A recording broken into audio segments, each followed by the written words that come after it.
Roll call vote. David Reed. Here. John Hutchings. Here. John Best. Here. Kirby Rossiter. Yes, sir. Here. Lindsey Phillips. Harold Woods. Here. Rick Lawrence. Here. Michael Parker. Here. George Larcher. I'm here. Michael. Here. Okay, no old business, new business, public hearing, data center, zoning text amendment proposal, continuation. Yep, so we need a motion to re-enter the public hearing from last night. So moved. I'll second. All those in favor say aye. Aye. Opposed? Okay, we're in a public hearing. All right, give me 1 second.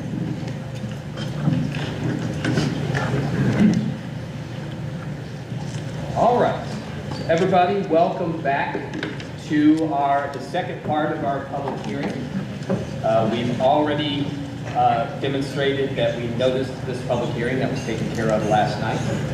The main thing I need to do is I need to swear in anybody who is going to speak tonight, or anybody who has submitted something to swear to its authenticity. So if you're going to speak tonight, if you signed up to do it, or you signed up last night to speak and you haven't gotten a chance to do it, please stand up.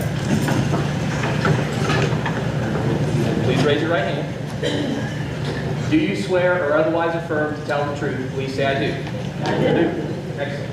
So, a little different tonight. We don't have any groups. We just have individuals. So you all get approximately 3 minutes. And we request that you come up here. There's your microphone.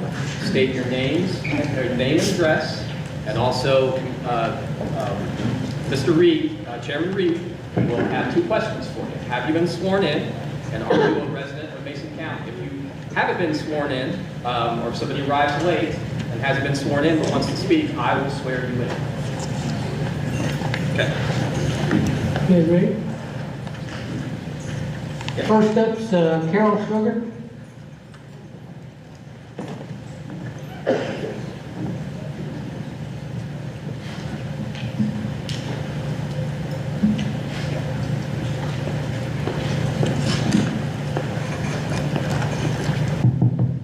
Just check.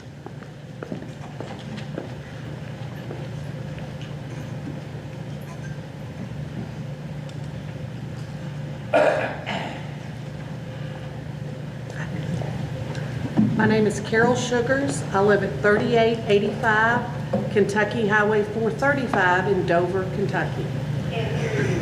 Ma'am, please stand closer to the microphone. Is that better? Yeah. I'm not against progress or data centers. I'm not upset with any of my friends and neighbors who have signed up for the deal of a lifetime. However, we need to have safeguards in place to protect those of us left to live near a data center or any other industry proposed in an area outside of an industrial park. Many of us are living on farms that have been in our families for generations, and we have no intention of moving. Tonight, I am here to request reasonable protections to our way of life, something I don't think is too much to ask by the residents who have received no details in this proposed project.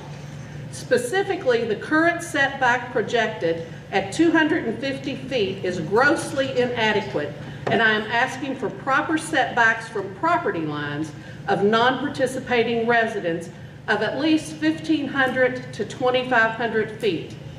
I can't even imagine living any closer to a hyperscale data center. The height and size alone would be monstrous if this is truly a 5,000-acre site with a height of 75 feet. In addition, we need written protections, plans, and updates throughout the construction and completion of the project on erosion, flooding, noise, light pollution that could impact us, our land, our animals, and our homes. Innovation and new opportunities are not something I or my neighbors are against, but more importantly, we are for preserving our homes, our farms, and our way of life. For us, the most progressive proposal for our community would be succeeding in protecting our land for the next generation. Thank you.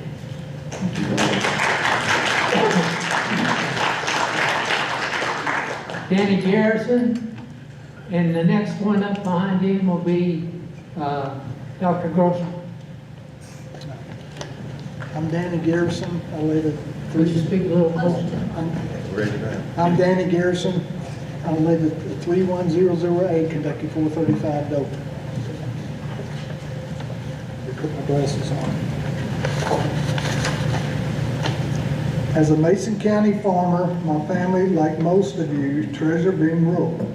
We treasure having a small town culture where people know and care about each other. We treasure the beauty of the farmland and the natural landscape.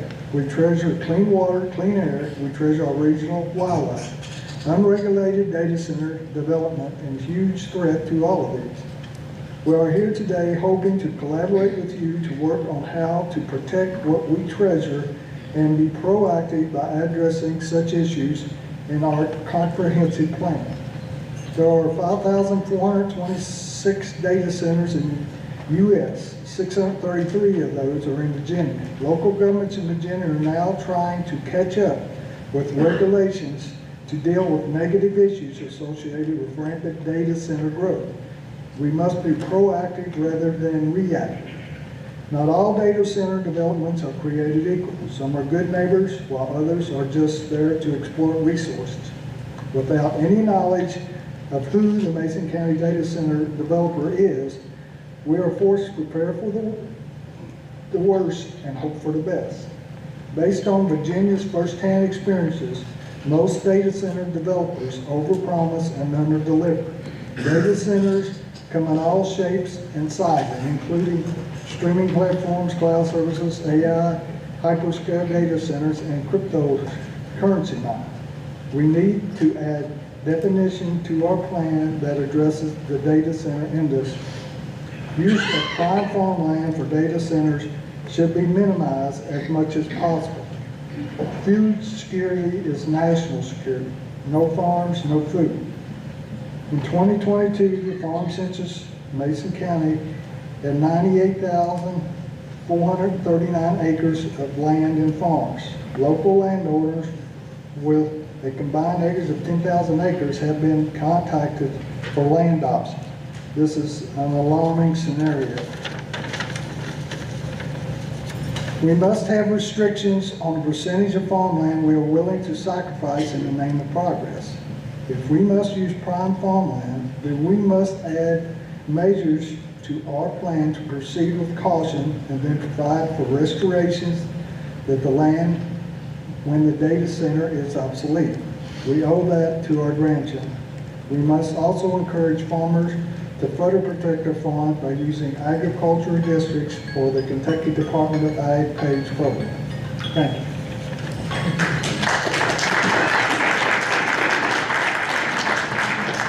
Tim Grosser. And next up after that will be Karen Ravencraft.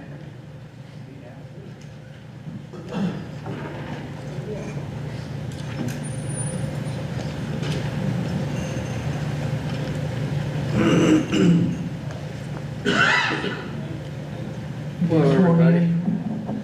My name's Tim Grosser, MD.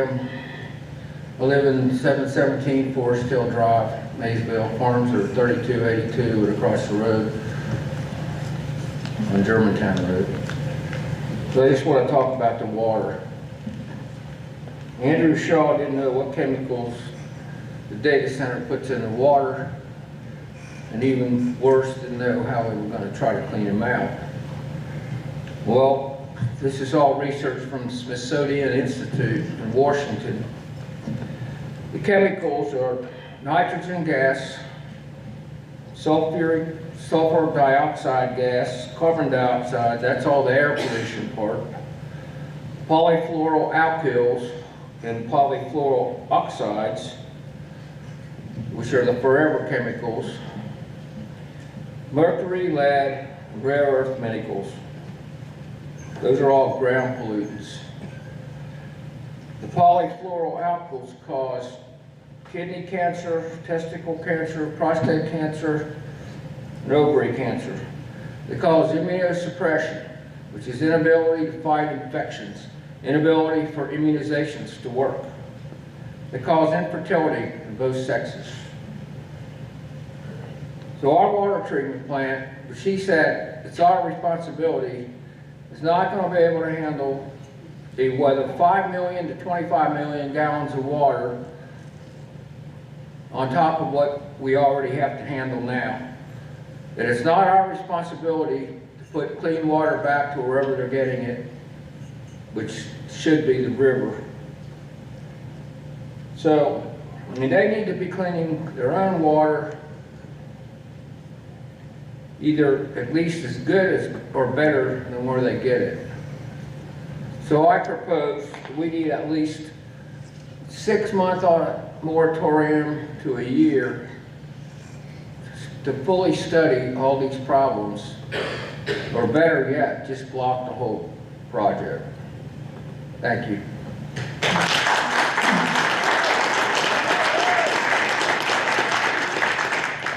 Karen Ravencraft. Pass. Robin Kilgore. And after that will be Martha Perkins and Gavin Perkins.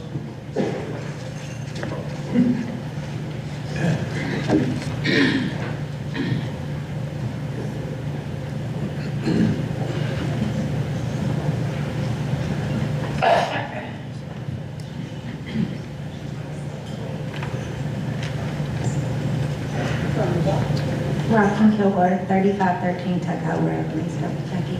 You've been sworn in. And Yes.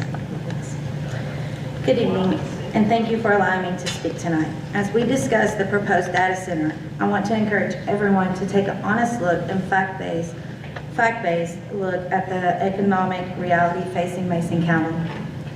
Too often, new opportunities in our community have been met with hesitation and uncertainty, even when they bring new life to our local economics. Agriculture will always be a part of who we are, but it can no longer carry the full economic weight of our community alone. We must build upon that heritage with new forms of industry and sustain today's workforce and future generations. The challenges facing agriculture today are not caused by data centers or renewable energy. They stem from global markets, raising input costs, technology changes, and decades of consolidation. Mason County has lost millions of agriculture income over the years, and we need new industries to strengthen and compete against what agriculture used to provide. Change is never easy, but still far riskier. Change is never easy, but standing still is far more risky. Mason County's strength has always come from the willingness to adapt.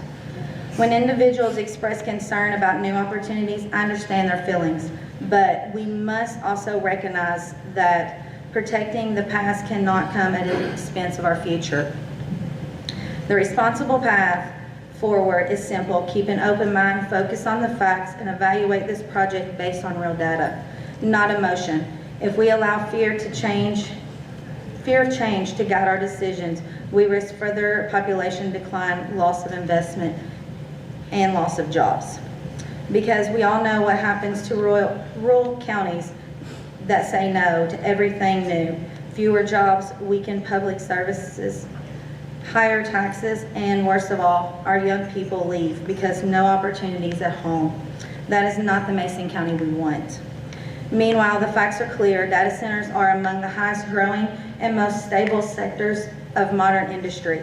According to Google's 2024 Economic Impact Study, in Ohio, data centers generate millions in long-term tax revenue, the kind of investment that could strengthen our own schools, emergency services, and local structures.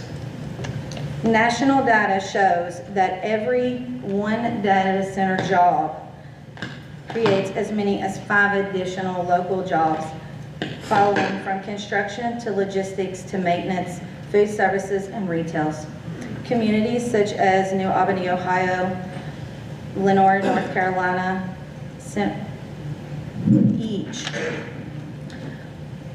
each with deep rural roots have experienced improved schools, better economic stability by welcoming this type of growth. These are the communities, very much like ours, but they made a choice. They said yes to the opportunity. That is what Mason County deserves, this same chance. I thank you for your guys' consideration.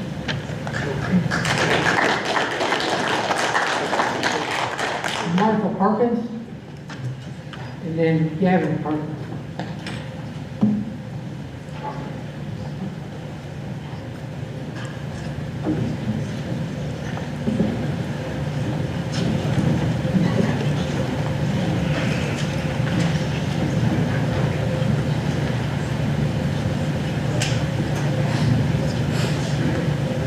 You've been sworn in? I have been. Okay. Resident of Mason County.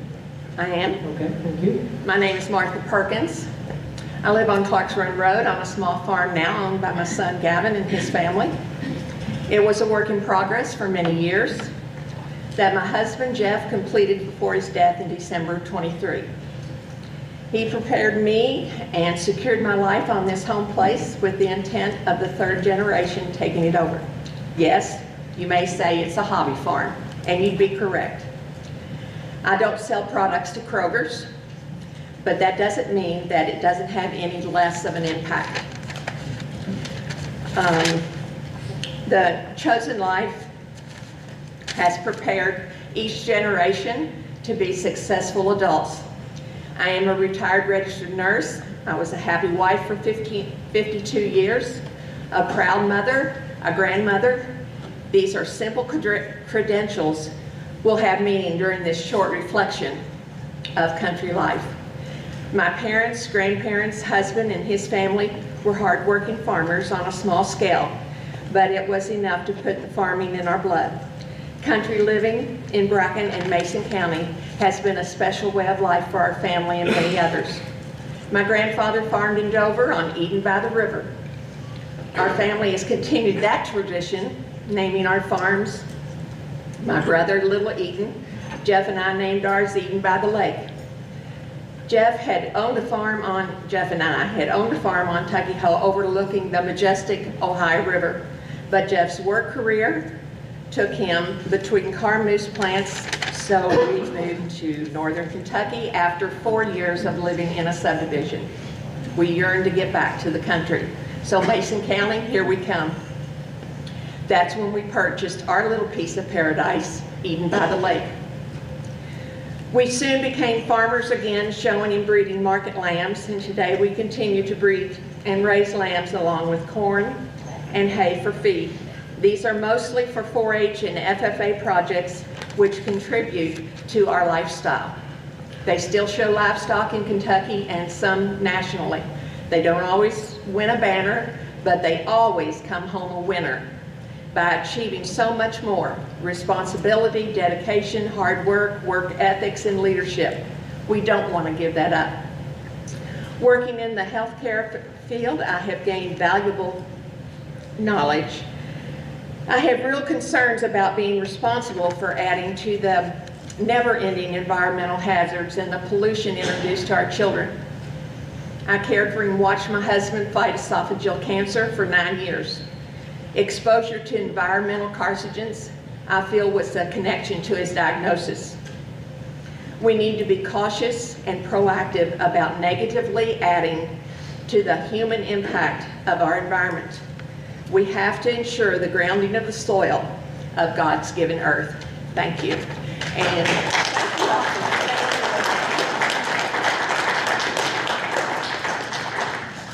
Gavin Perkins, and then after him it would be Barb Jefferson.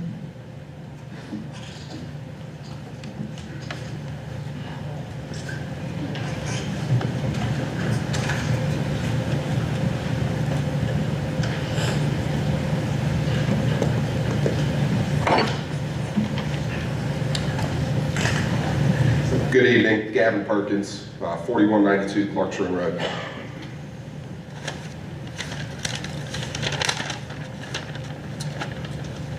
So I've had the privilege throughout my career to work on a number of industrial scale and large mining projects. And you know, when when those concepts are first brought to the table, one of the first things that we do in those situations is we sit down and try to find similar projects that have taken place. And when we do that, one of the best things to do is to look at those failures and successes that those projects have had. So I really do, I ask this Planning Commission, take a deep look and please, let's seek out the failures. Let's seek out the successes. Let's see what works. Let's see what doesn't work for our community. With that being said, we had an expert here last week, and I think that's good to involve experts, and I think it's good to ask questions. But last week when Mr. Shaw was here, I asked a question, and he continually brought up that he was comfortable with 250 to 300 foot setbacks. I also asked Mr. Shaw after that if he knew of any residential neighbor complaints, because of that, and he answered no. I do find that a little odd because in just a few minutes I found hundreds and hundreds of neighborhood complaints in that New Albany area, related to data center and data center campuses. Of these complaints in the New Albany area, a lot were about significant noise, light pollution, strains on local infrastructure, construction impacts, secrecy surrounding projects, that's a surprise, health concerns, and complaints often focusing on low frequency hum that were affecting sleep. It was reported that some residents had spent thousands of dollars on mitigation efforts with no success. So again, I plead to you guys, let's look for the failures, let's look for the successes, let's see what worked in similar projects. I was also glad Dr. Grosser was able to bring up water treatment again. I thought that was something that really wasn't well answered by Mr. Shaw. And that's kind of concerning, especially, he works for a company, Kimley Horn was who he was representing, and I did a little research on that. So there's currently a lawsuit which represents over 1,000 homeowners that alleges negligence and professional malpractice by both the city and the engineering firm, Kimley Horn. And that is directly related to a water treatment plant that they engineered. So let's keep some of those things in mind.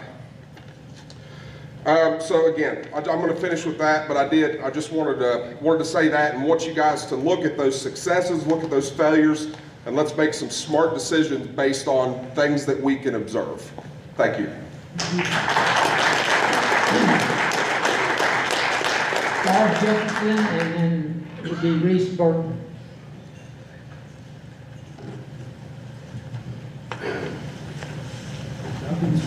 I have. Barb Jefferson, I live at 3294 Tuckahoe Road.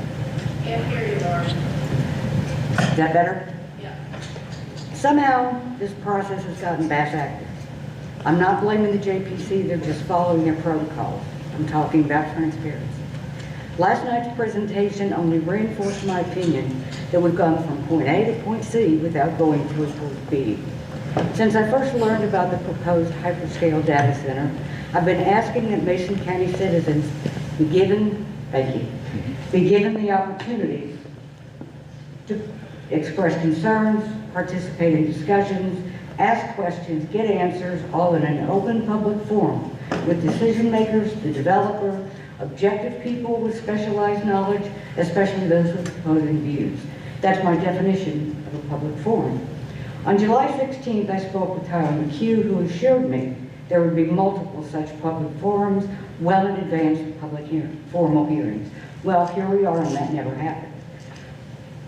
I learned that some people in the community had been invited to meetings with county officials, the developer, a variety of stakeholders, meetings described as open exchanges of questions, concerns, and answers. I had no problem with that, but I too had questions and concerns and nowhere to take them. I sent a letter to Judge McNeil on October 16th, which also has been submitted as written comment. I disputed his claims that everything except the developer's name had been disclosed. I expressed concerns, I asked questions, I asked for public forums. He didn't acknowledge receiving the letter, much less respond. At the Chamber of Commerce State of the Community on October 30th, I asked him directly, when are Mason County residents going to have the same opportunity those invited groups have been given? I heard many, many words, but I didn't hear any words that answered the question. And yes, I was rude. I interrupted. My question was not being answered, and it never was. Overall, put a bow on it, bottom line, the message I'm coming away with is you're too badly misinformed to appreciate what's in your own best interest. Sit down, shut up, and trust us.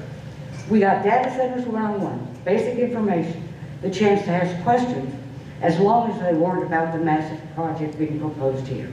The JPC and the public also deserve the Information Seminar Part 2, Hyperscale Data Campuses, Unique Characteristics and Challenges, with dialogue, questions and answers, pros and cons.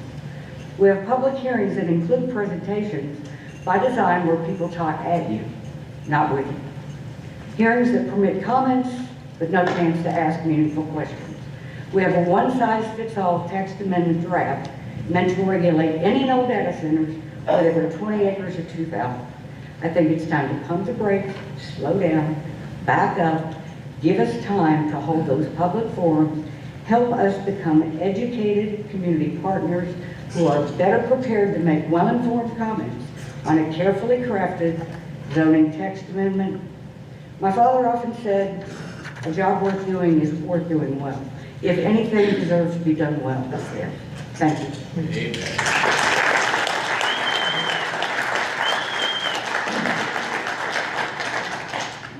Reese Burton, you can, and then it'll be Brian Epstein.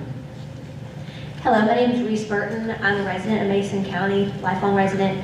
My address is 6103 Hampton Road. I'd like to compare this to a toxic relationship. So, in a toxic relationship, that person, they convince you that you need to change everything about yourself. And then they tell you, well, you're beautiful and you're special. Well, Mason County is special. And we need to realize that we don't need to change for anyone. We have our assets. We have the prime farmland. Next, I want to say I fully support the 100-foot setback from adjoining properties. And I would also fully support a community impact study and an environmental study. I'd also like to say that I'm a student at Eastern Kentucky University. I'm a senior studying to be a speech therapist. And I'd like to say that I plan on coming back. I plan on working in Mason County, Kentucky. And it was mentioned last night by our officials that we want people to stay in Mason County. They said they wanted people to stay in Mason County and that a data center project would somehow make us stay with all the negative impacts. If a data center were to be built in Mason County, I would not be able to stay in Mason County with all the negative effects. So really, I appreciate you all. I appreciate the work that you're doing. I appreciate everybody that came out tonight. And hats off to you all, and I really thank you.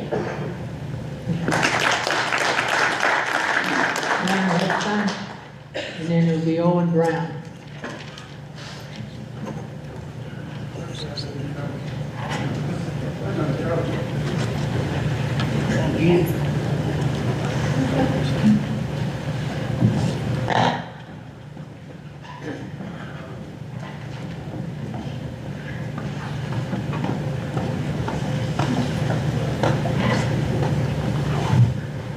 Brian Helpenstein, resident of Mason County. I have not. I came in late. I came in late last night. Do I have to be sworn in? Yeah. Yep. Raise your right hand. Do you swear or otherwise affirm to tell the truth? Please say I do. I do.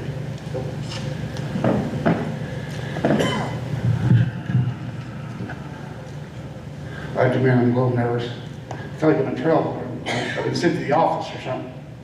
And I was just studying, when I was sitting over in my seat, I was just studying about tyranny and stuff like that, because I do that kind of stuff. I dig around about some things that's happened in the past, you know, and I think Hitler and people like him were put into power under the premise of, we're going to take care of you, we're going to look out for you, we love you, we're the best, and you're the best, and then he gets in and people don't, or they get in and people don't agree with what they're doing, and they're like, I know what's best for you, I definitely know what's best for me, and I'm going to do whatever I'm going to do. You need to sit back or go to jail or be killed or whatever. I believe, maybe it's just my opinion, not sure I could have my own, I believe we in Mason County have been in a state of tyranny for a long time around here. This is something that's been going on. This is why this place is coming here. These places come here to poor places, poverty-stricken, uninformed, ignorant people, you know. And I just got off the phone with Jody Ashby, who used to be had Tyler's job before him, the economic development lady or whatever. I just got off the phone, and I talked to her before. And she's like, man, you all will put up with anything down there, won't you? And I talked to her about a lot of stuff. Like, well, before we go any further, I hope I'm not out of line by doing this, but I did this down at the city meeting a month or two ago. And I was just wondering, for anybody involved, any authorities or anybody involved in this project, who in here has not signed an NDA? Could you please raise your hand if you have not signed an NDA?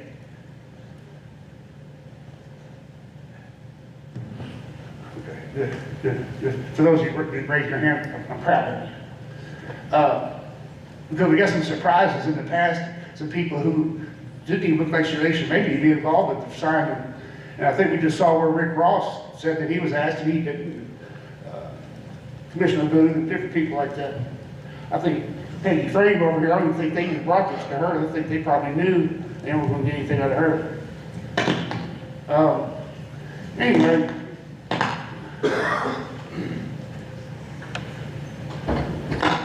the county judge tried to bring in a rehab facility, like an agency called Addiction Recovery Care, otherwise known as ARC. Right now they have several indictments. The FBI investigated them, they're in trouble. They sold out to ARIA, Addiction Recovery Institute of America. So, you know, thinking this is what's best for us, they were giving drugs to their clients and making money off of them, Medicaid fraud and all that kind of stuff. But they come under the premise of, we're going to help you. We're going to come to Maysville to save the lives of your children. We want to help. They come under that premise, then by the time they're done, we'll find out that they're just here to use us and make money off of us. Now, Google, Meta, Facebook, what are the other ones? Amazon. I know these, but we look up to these people or whatever, but these are the hogs of this world. We're talking about single people worth over $100 billion. These are the hogs. And those of you all been around any pigs, have you seen them? I know they bring home the bacon, they have the bacon in them, but do they ever come around you trying to feed you? They're looking for food. These are the hogs. They're not here to help, to bless us and our children and stuff like that. They're here to make more money. The closing thoughts, Mr. Okay. I was told that there were, by a guy who works for EKP, that they're down there live trapping endangered bats right now. The company, somebody's down on top of Tuckahoe and whatever, they're trapping endangered bats. What's all that about? You know what I'm saying? We know that if this thing goes in, we're getting ready. There's going to be a bunch of homeless animals or dead ones or whatever. I don't know what they're going to do with them, but how do you really look at all those? And I know that sometimes I'm looked at as the cat and dog empath or something like that or whatever. I just think it's fair for everything to have a right to live. Wild animals can do that on their own. I haven't heard anything about, you know, we're going to get a nice big fat rehab out of this. We're going to get a better animal shelter. That's the kind of innovation you need to be doing to us, saying we're going to have a bunch of really nice things. All right, Thank you, Brian. Your time's up. All right. Thank you, Mr. Evans. Next is Owen Brown, and after him will be Stephen Richards. Is Owen here? Stephen Richards?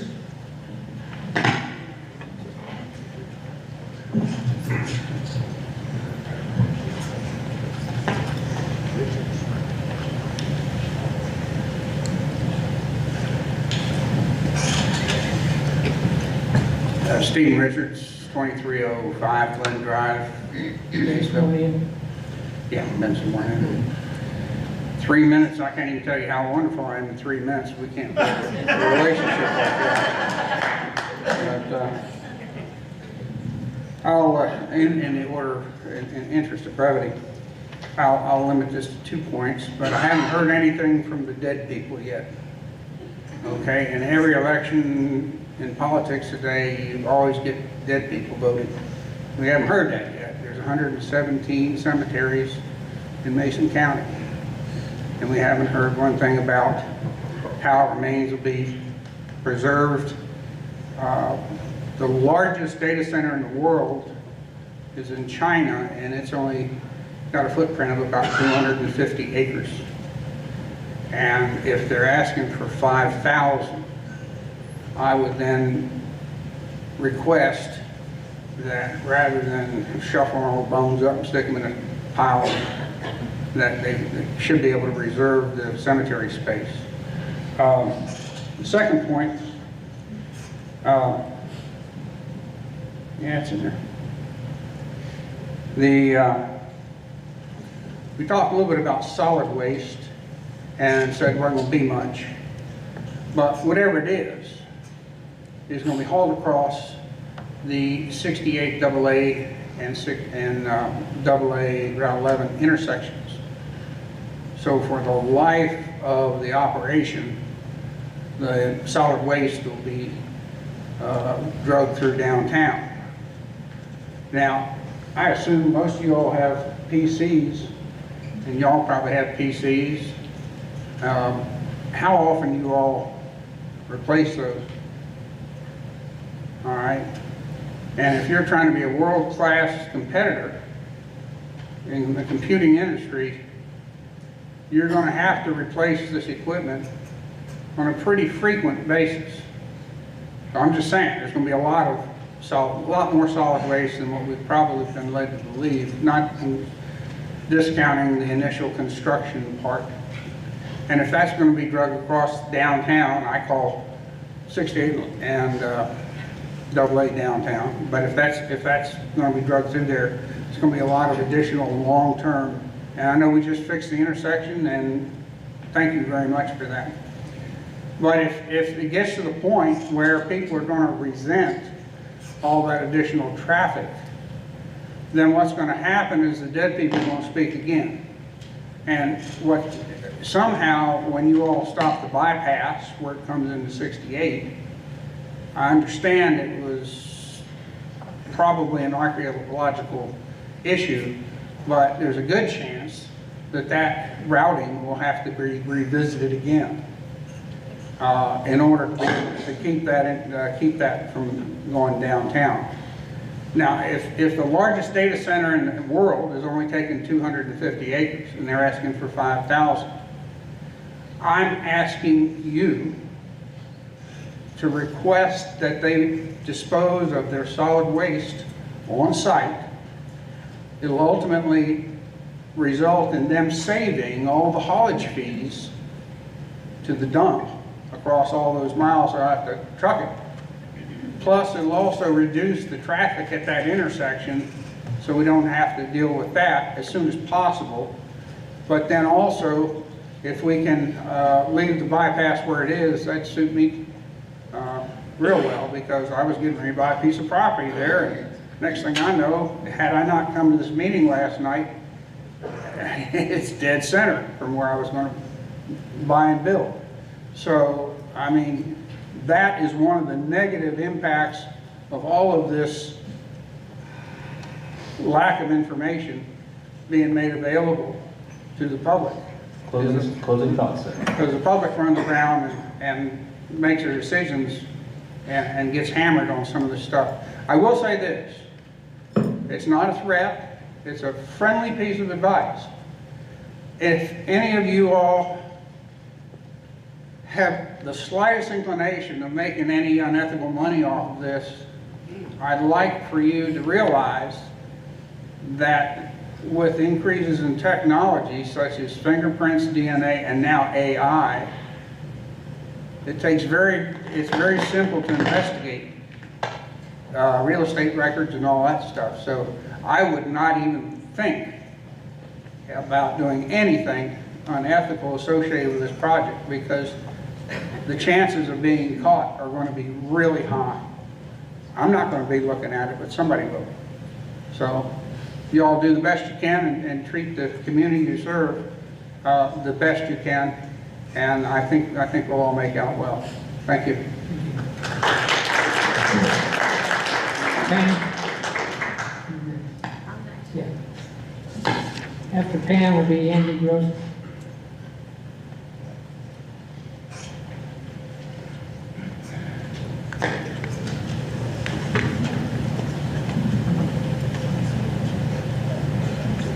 My name is Pamela Wilkin, and I live at 1115 US Highway 68, Maysville, Kentucky. Thank you for having us here this evening. If planning and zoning establishes the setbacks at a conservative, safe, practical distance now and do what's best for our community, this places the pressure on the county commissioners who signed the NDAs to do the right thing. Accept the setbacks of 1,500 to 2,000 feet or reduce them. This will confirm if they truly represent the people of Mason County or the data center. Data centers emit noise and non-audible emissions. What is a safe distance for families living next to these emissions? The physics, distance, attenuation calculator, and scientists recommend a buffer, you're not going to like this, of 1.5 to 2 miles between data centers and homes. Noise impact evidence from the New York Times, their study shows constant hum of servers, generators, and HVAC systems can travel for miles, affecting sleep and stress levels. They are recommending 1,500 to 2,000 feet as a responsible compromise. Light pollution. Contrary to Andy Shaw stating that New Albany has no complaints, if you review their Ohio government page, it will tell you differently. Residents report bright facility lighting shining into their homes. Comments from residents Jana Morton and Nancy Roberts describe lighting as obnoxious and disruptive.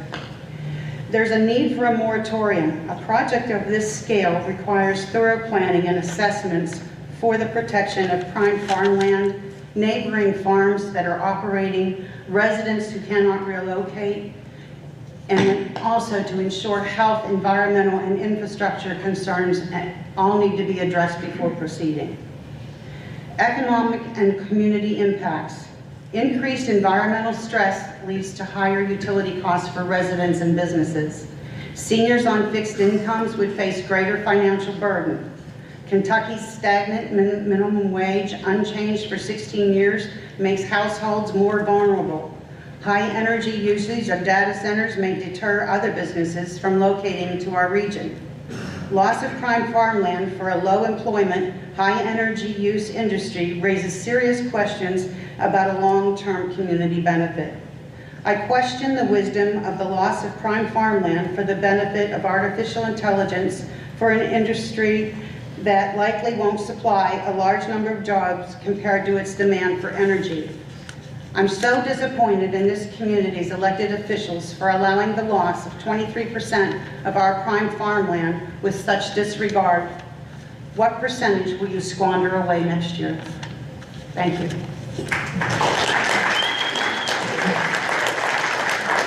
Andy Gross, and then it'll be Trustee Porter.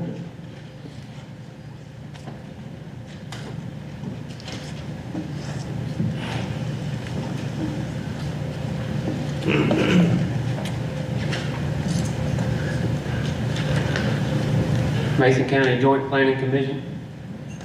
Soon you'll have to decide Sir, your name and address, please. I'm Andy Grosser, and I live at 3282 Germantown Road, Maysville, Kentucky. Thank you. You're going to be deciding soon whether or not a huge plot of agricultural zone land should be changed to industrial to accommodate a data center project, the likes of which may not have been seen yet. This decision will be among if not the most, consequential decisions in the history of our county. You've been given vague and/or ambiguous figures by our fiscal court and industrial authority. For example, one day there will be 400 badge-in jobs. Another day it'll be 150 badge-in jobs. One day the incomes are 6-figure. Another day they're 80,000. Not to mention, they should clarify if those income figures reflect take-home pay or the value of the total compensation packages that will be offered, including vacation, retirement, health insurance, because this could be very misleading to our citizens. 24 or so landowners will instantly become very happy, and I'm happy for them also. However, 500 or so adjacent neighbors will have their lives turned upside down, and we're not offered Owen's golden ticket of 10 times market value. Nor do many of them want his golden ticket, because this is their home. There are families out there that have shed tears together in their kitchens about the possibility of losing their generational homesteads. One even noted that the land was in his family for over 100 years and he may be the one to lose it. We've provided extensive data to assist you in your decision. It's unfair to all these families to be told to go find a new home or endure years of construction hell due to growing pains when there's property that's already zoned and suitable for this project.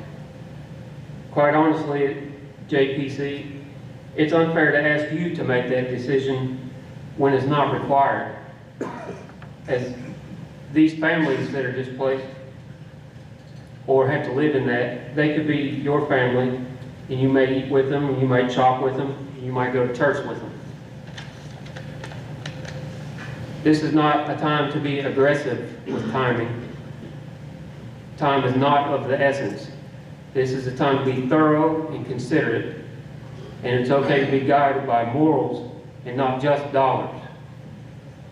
And I might add just one more thing, that if this project had been following most of the guidelines outlined in Janet's PowerPoint yesterday, we likely would not even have to be here discussing this. It's that simple. Thank you.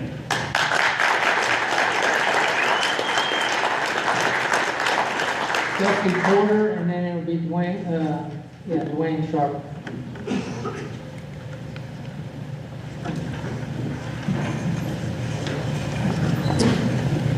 Good evening. I'm Dusty. Was you sworn in?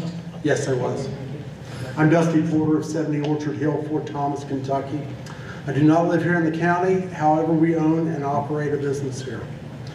My mother and father built and operated Meadowland Village Mobile Home Park on my grandmother's farm in 1998. My grandmother had owned that farm since the 1920s, along with her husband. Additionally, with the AA highway, they had 60 acres of our farm rezoned for commercial use. I'm fully for this data hypercenter complex. Since Toyota opened their plant in Georgetown, there have been approximately 100 companies locate or relocate to that area. I know that this is not Toyota's employment. However, with this investment and other companies employing hundreds, if not thousands, would consider Maysville first.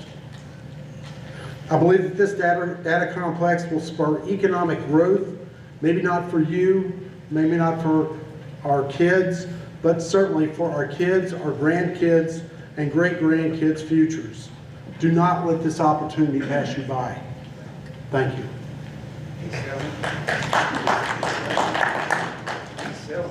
Dwayne Sharp, and then Max Moran.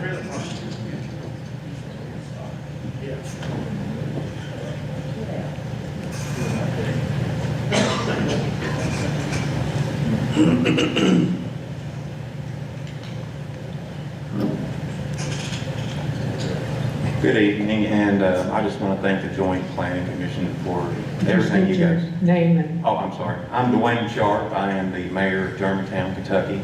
My address is 4392 Kentucky Highway 10.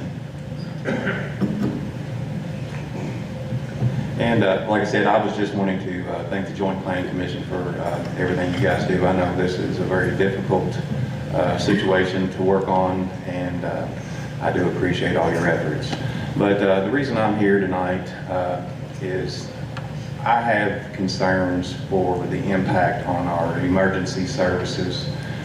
Right now we have fire departments in all of our volunteer fire departments. They survive on fundraisers, whether it be breakfasts or steak dinners or whatever they can do to try to raise money. And they are shorthanded. We have guys that are on 3 different departments just so they can keep the numbers up. We have, you know, some funding, but the expenses go up over the years, and I feel like something like an impact, it's actually called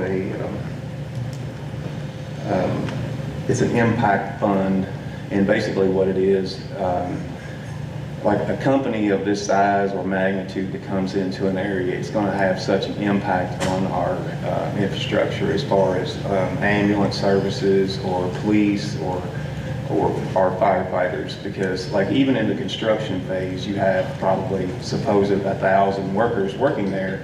So when you have 1,000 extra people in the county, that means extra policing, you know, people getting hurt, accidents happening or whatever. And I feel like something should be in place to protect those services. And I don't know how that would work as far as how the impact fee would be distributed, but I feel like something of this magnitude, there should be something to protect our fire departments and emergency people. So, but that's pretty much all I have, and like I said, I appreciate what you guys are doing, and that's all I got. Thank you. Thank you. Max Moran, and then Jeremy Jenkins.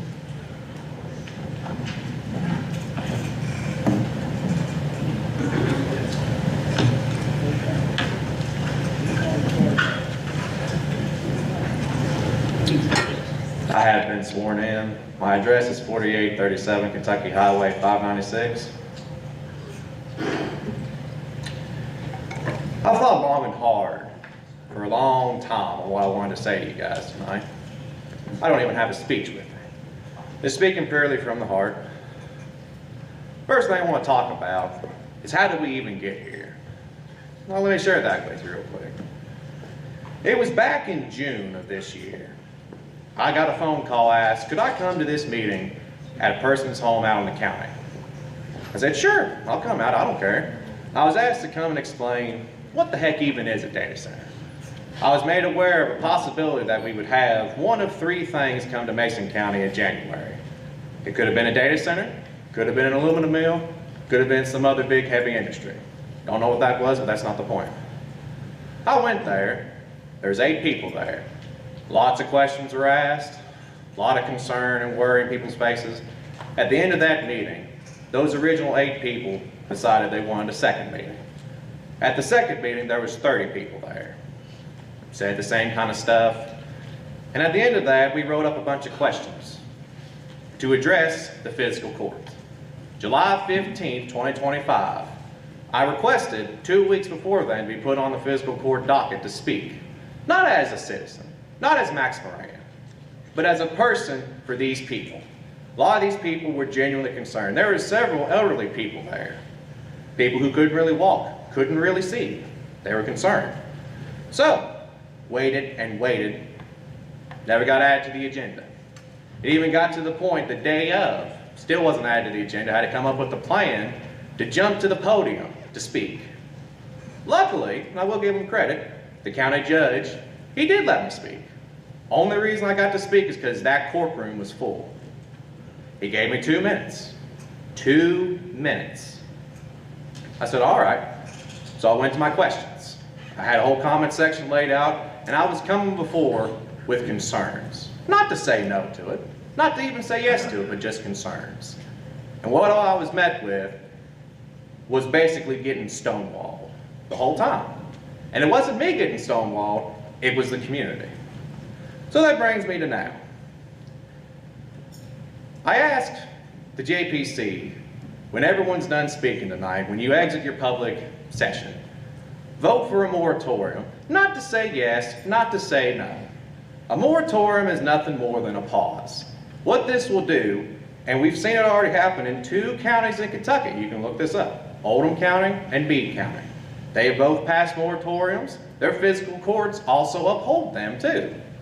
It allowed time for people like you, distinguished members, to sit down, not have to be pushed in any which direction, adequately draft ordinances, regulations that do welcome business, but don't ruin the community.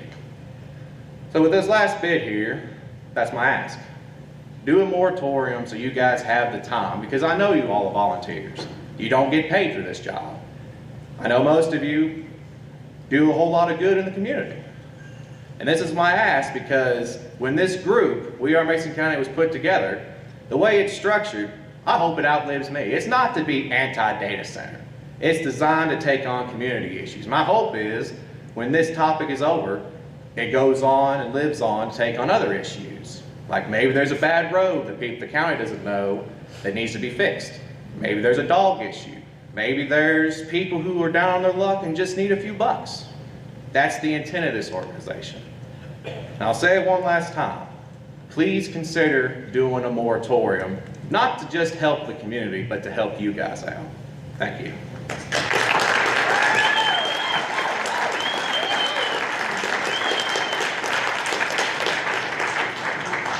Jeremy Jenkins and then Fran Sarver.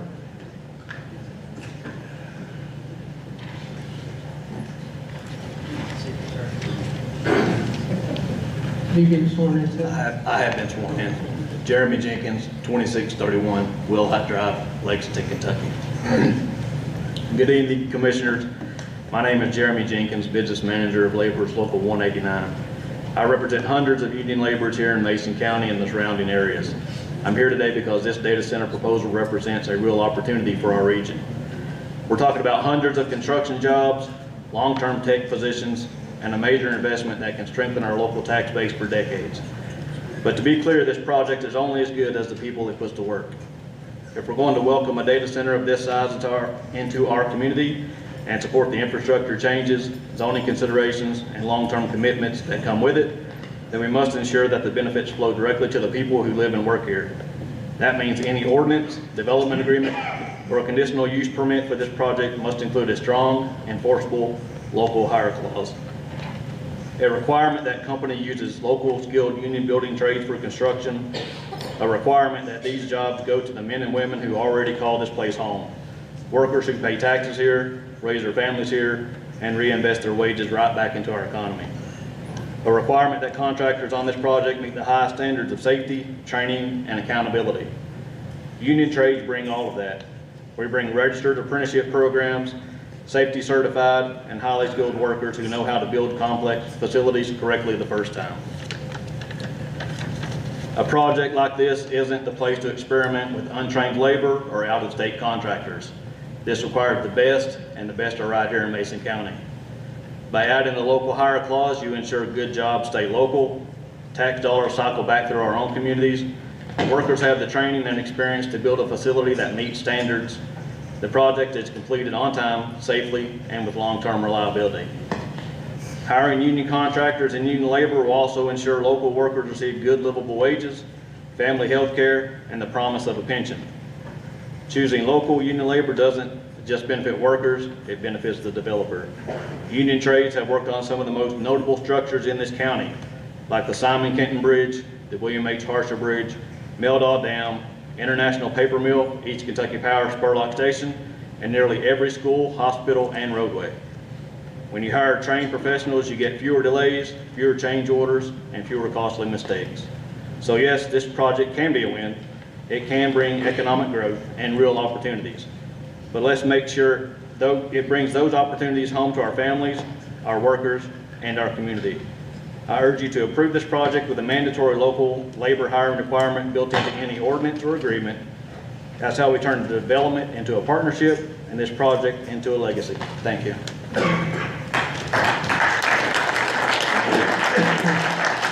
Fran Sarver and then Carrington Wood.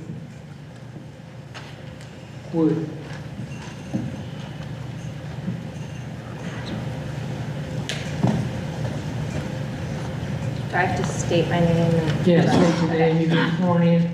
Hello, I'm Fran Sarver, and I live in Mason County in Maysville, 311 Market Street.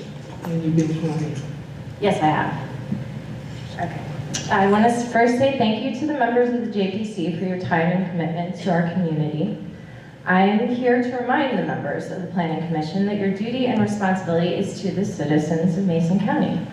You are not working for or have a responsibility to the still unnamed hyperscale developers. It is also not your duty to protect or service the fiscal court lobbyists of this project.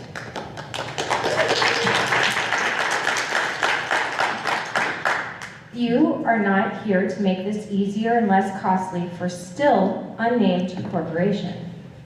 You are here to protect the adjacent residents and families and safeguard the character, land, and wildlife of this county through meaningful guardrails to be set forth in this ordinance.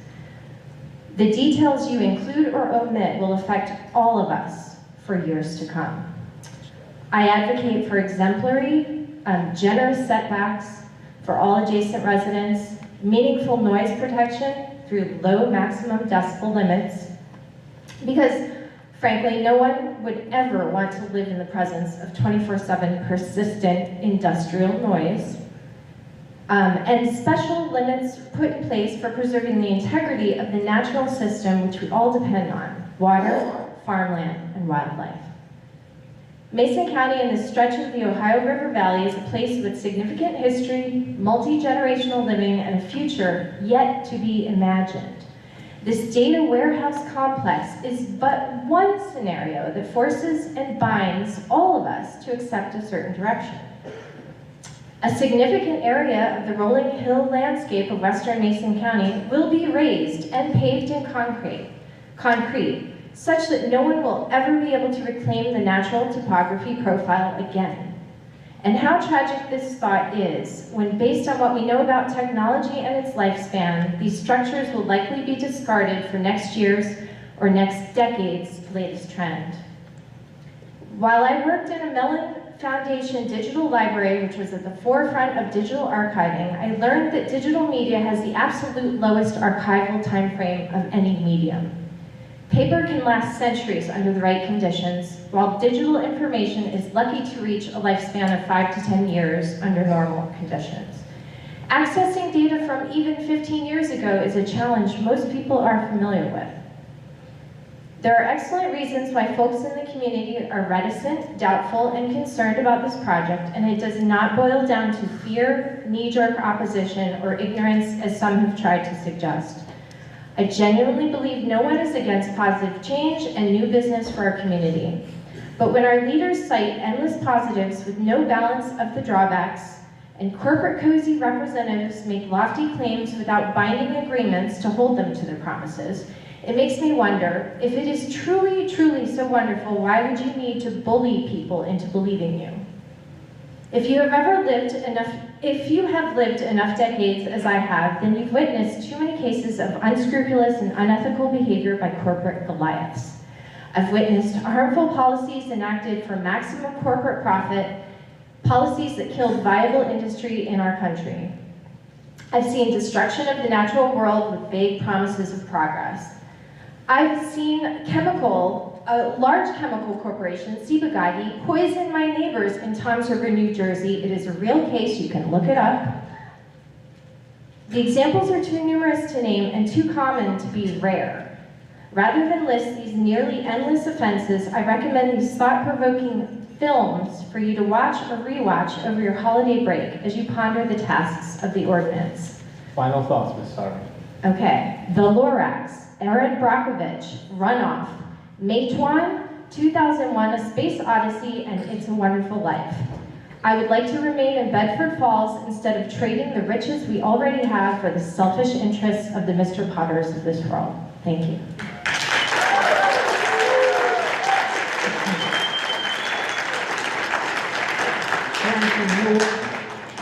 I can't hear you. Carrington Wood, and then Kathy Enstone. Hello, my name is Carrington Wood. I live on 80277 Lane. I'm 22 years old. My father and I, we moved here and we're small scale farmers. We got cattle, goats, chickens, and I spent a lot of time caring for the land, for the plants, for the animals.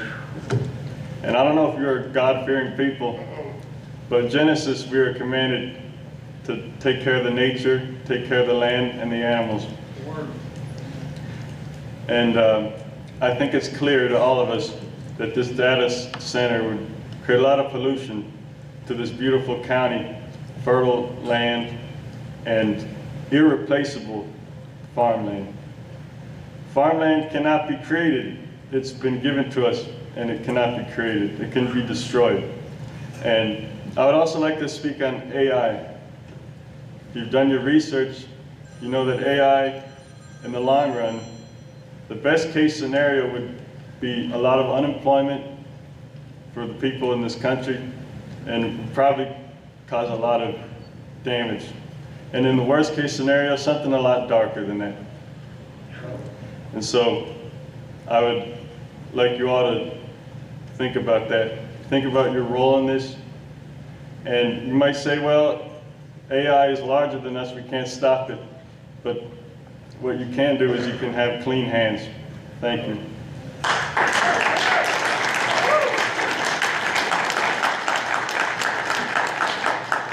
Kathy Insco, and then Megan Thomas.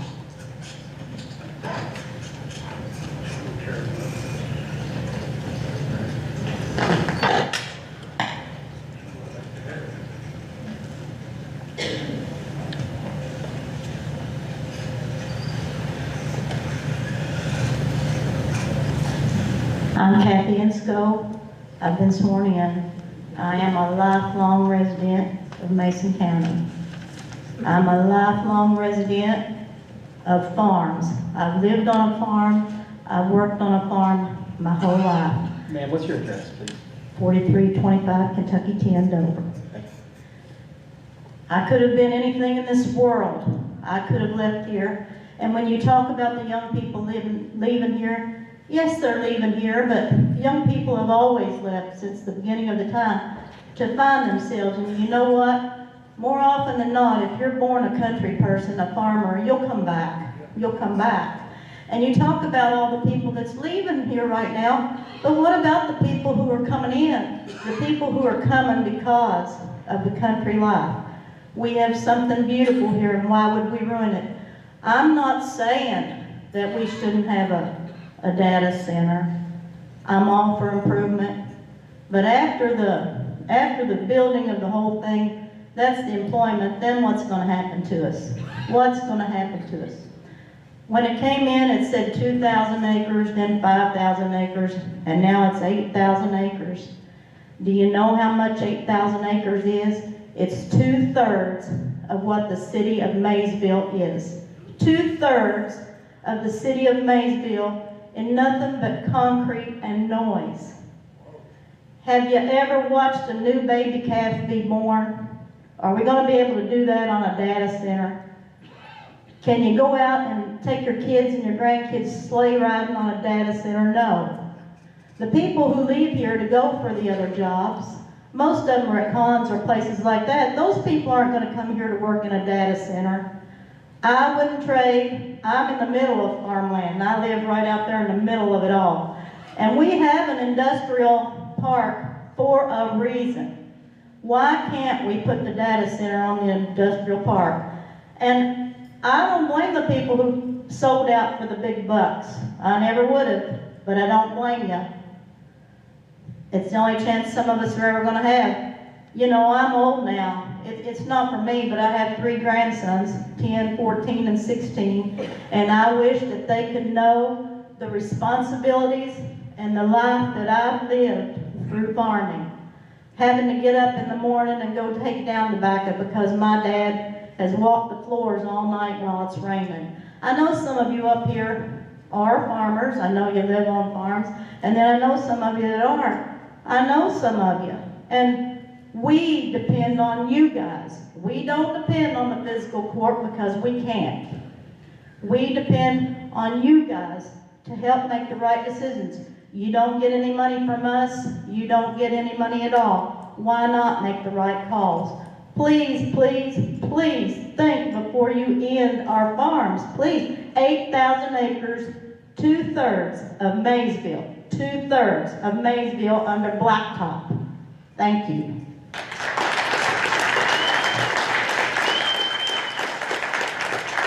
Amy Thomas and then Elizabeth Berry.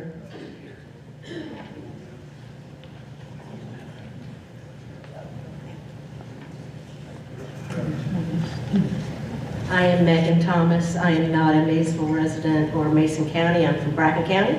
Have you been sworn in? I've been sworn in. And this is not just for people of Mason County. This affects our whole area. I live on the border of the county in Bracken County, and this affects us as much as it affects Mason County. You know, we don't really need any more sales pitches. What we need is facts. We don't need secrecy. Secrecy implies bad things, like deceit. Okay? So no secrecy. I sort of want to remind everybody the foundation of this country, because it's important. This country is founded on the rights of the people. Okay? And Thomas Jefferson said some beautiful things. Yeah.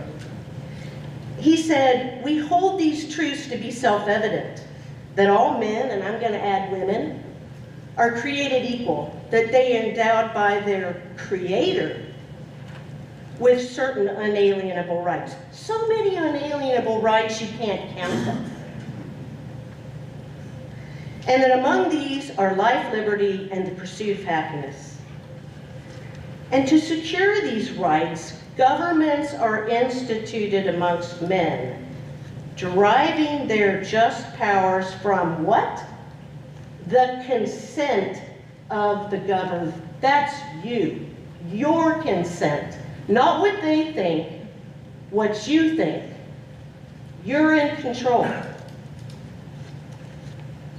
He also said that mankind are more disposed to suffer, while evils are sufferable, than to right themselves. I asked the Joint Planning Commission not to bring suffering to this area, not to make us sit in suffering.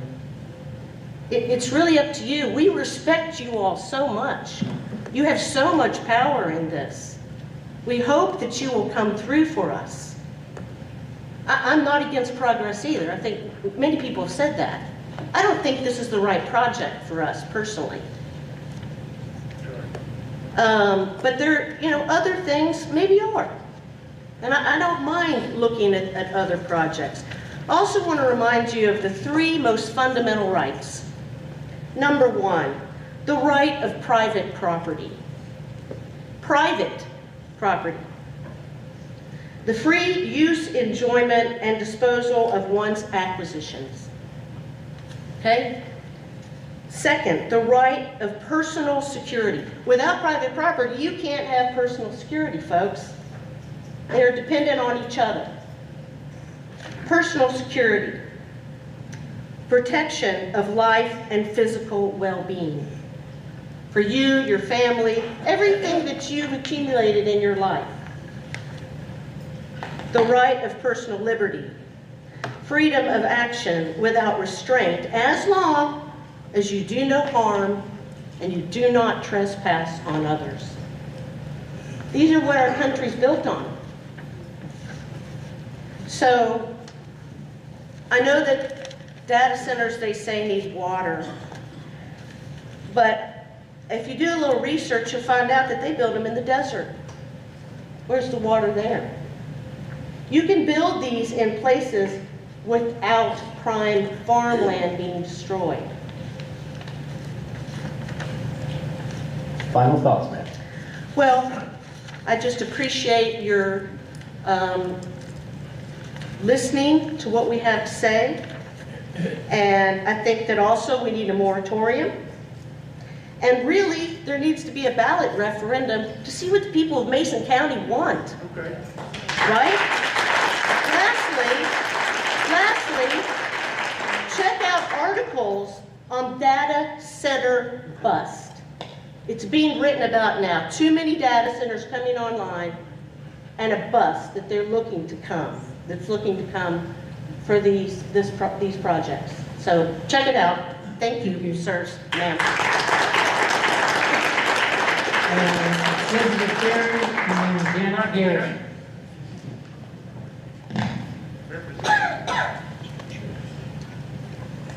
Elizabeth Berry, 5194 Raymond Road, Maceland, Kentucky. I've been sworn in. Last week's presentation highlighted that the data center could never be without power and mentioned battery storage systems, but we remain unsure whether the placement and scale of battery backup would be co-localized for just starting the generators, to offset energy for the data center itself, or as part of a power purchase agreement associated with the EKPC or utility scale solar projects. Discussions of battery energy storage systems, or BESS, have recently been part of the testimony at the PSC between EKPC, Sierra Club, AG, and other groups, and appear associated with closed-door discussions. We are all aware of the risk of lithium battery fires. On January 16th this year, a massive fire occurred at one of the world's largest BESS facilities at Moss Landing, California, and it burned for 4 days. On January 20th, firefighters pronounced it out. On February 18th, it reignited. It involved 55% of the system batteries, and local news reported thick smoke spread over the area, and residents reported bloody noses, skin rashes, and lung problems. Recent scientific publications have examined the environmental effects of the surrounding areas. A study of just 300 acres of nearby marsh soils alone measured an estimated 55,000 pounds of heavy metals, primary components of the plant's lithium-ion batteries, and potentially toxic for both people and wildlife. Researchers stated they have a solid set of evidence showing that indeed the fire spilled these metals. Still, their soil samples likely account for only 2% of the total heavy metals the blaze burned, suggesting the vast majority spread elsewhere in the region. They concluded the Moss Landing facility is located within a complex and vulnerable landscape, adjacent to one of California's largest estuaries and near the town of Moss Landings. And it's surrounded by intensely farmed agricultural lands. The fallout from the fire smoke plume raises serious concerns about the contamination of soils, water, and vegetation in this region. They stated environmental response frameworks must consider the potential offset between the fire's origin and the deposition zone. The most significant contamination occurred not adjacent to the site of the fire, but kilometers downwind. This distance highlights the need for evacuation protocols and monitoring networks that integrate plume dispersion models, meteorological data, air quality monitoring, and ground-based measurements for deposition. If BESS facilities are used in conjunction with the data center, either on-site or with energy systems elsewhere in this county, the safety of our citizens and our lands demand that this text amendment explicitly address BESS systems, location, size, use, setbacks, and emergency responses. Thank you.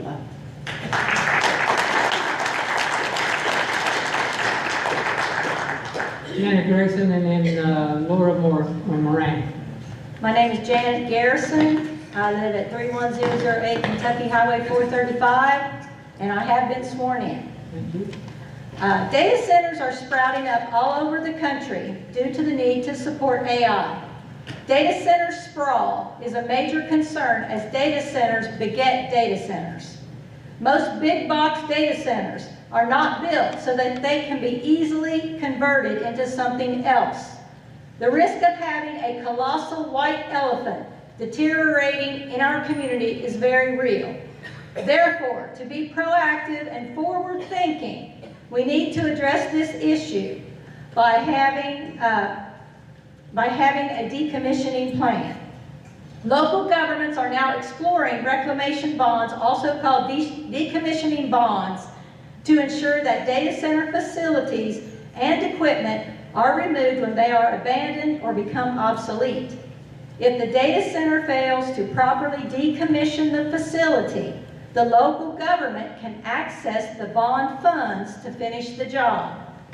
As of August 2025, Kentucky's Oldham County is one of the first jurisdictions to formalize a decommissioning plan. The plan requires data centers larger than 20,000 square feet to secure financial assurance for decommissioning costs and requires regular reviews to ensure the bond fund remains sufficient. Potential costs with an abandoned data center include removal of servers, storage devices, networking gear, hardware, and battery systems.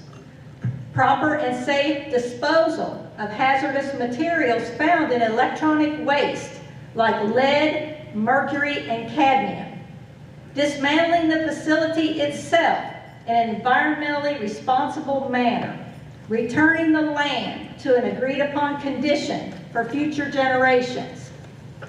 Decentralized and on-site AI, micro, and edge data centers are on the horizon. Mr. Shaw even mentioned this last week. This may increase the risk of data center operators abandoning massive facilities and/or ceasing operations before their contracts expire. EKPC has introduced a similar bond for data centers to recover infrastructure costs specific to their operation. Without such bonds, the financial environmental burden would fall on local taxpayers and EKPC ratepayers. By working together, we have an opportunity to grow responsibly with public support by focusing on transparency, sustainability, and positive community impact. And I personally volunteer to help in any way that I can. And I do believe we desperately need a moratorium to have more time to work with each other. Thank you. Gordon Moran, and then Brandon Moran.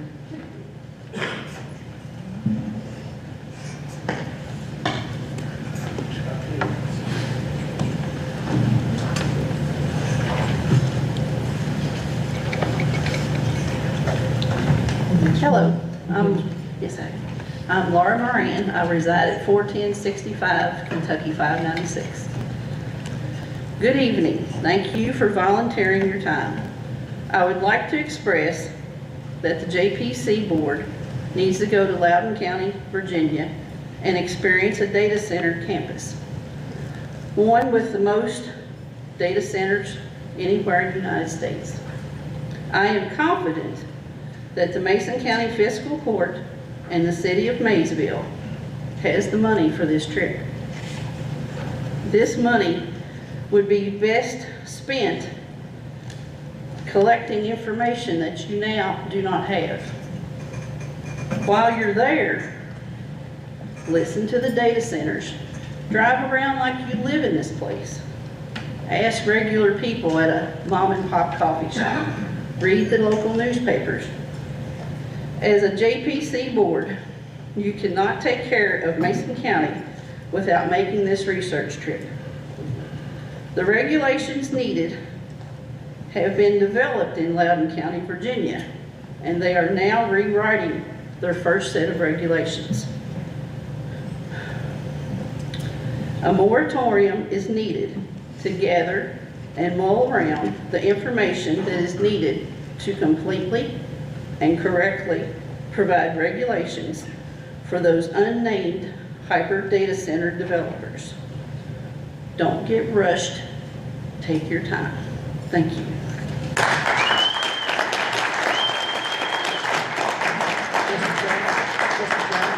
That's a 15-minute break. Yeah, we'll take 15 minutes.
Okay,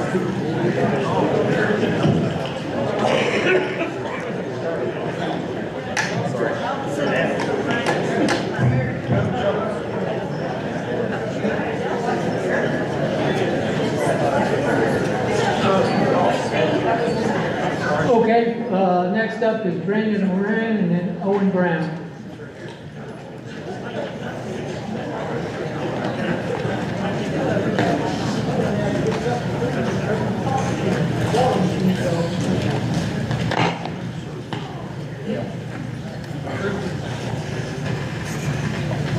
You been sworn in, Brandon? Yes, I have.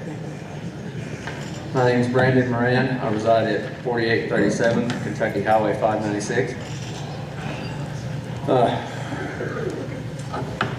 My brother, Max Moran, I trust him wholeheartedly. I'm not as technology inclined as Ms. Garrison would like me to be. But when he first started telling me about these data center projects and that there may be one coming here, I didn't know anything about it probably as much as you all do. But from everything he's told me and from everything we've read, I think there should be a moratorium at least for some time. You know, it's not saying no, we don't want this. It's saying give us time so we get to know each other. You know, if this company sees us, they just see a big power supply. So, thank you all. That's all I had to say.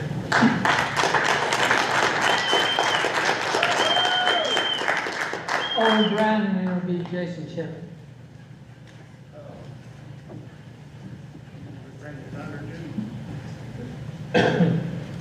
Owen, you haven't been sworn in yet. I was about to let you know I have not. Okay. Raise your right hand, please. Do you swear or otherwise affirm to tell the truth? Please say I do. I do. Thank you. Thank you. So, my name's Owen Brown, and 6173 Helena Road, Mays Lick. And I'm here to talk about the noise associated with data centers, which is a priority concern of residents that might find themselves living beside one.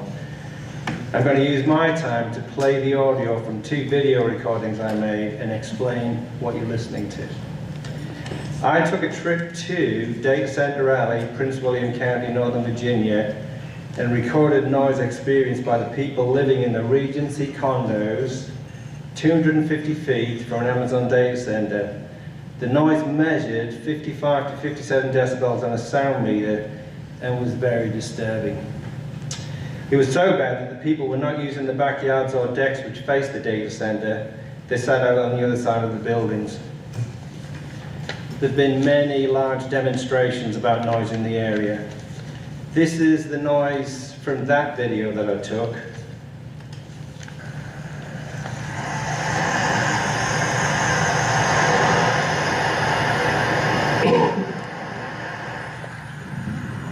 I won't play that for long, but you get the idea. I'd like to ask everyone here if they would like to live in the Regency condos beside the Amazon data center in Manassas. If not, then you shouldn't expect your neighbors to either. Who gets to decide if industrial noise is causing annoyance? Developers or the residents that are suffering from it? I've got one more audio that I want to play. I recorded the noise in my backyard, which measured 43 decibels on a quiet afternoon, and all you can hear is the crickets. What I then did was added the data center noise from Manassas and ramped it up gradually to a maximum of 55. Adding just 10 decibels, 43 to 53, created horrible noise, and you definitely can't hear the sound of the crickets. Hang on.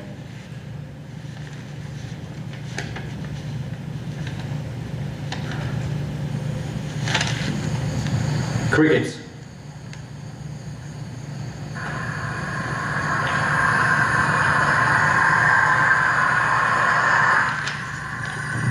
So, you know, you heard what that sounded like. You know, a nice quiet afternoon, you're listening to the crickets.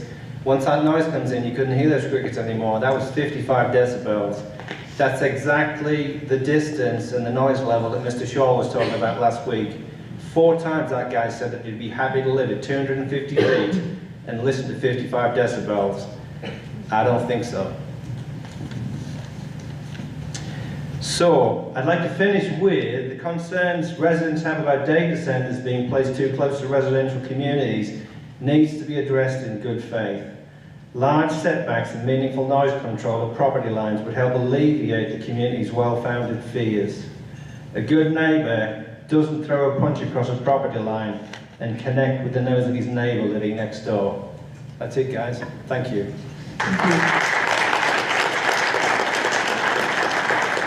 Jason said it, and then I'm sorry.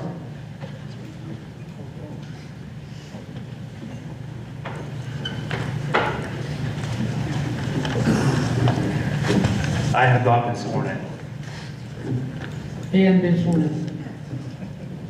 Do you swear or otherwise affirm to tell the truth? Please say I do. I do. Thank you. My name is Jason Jepic. I live at 6203 Parker Lane, Mays Lick.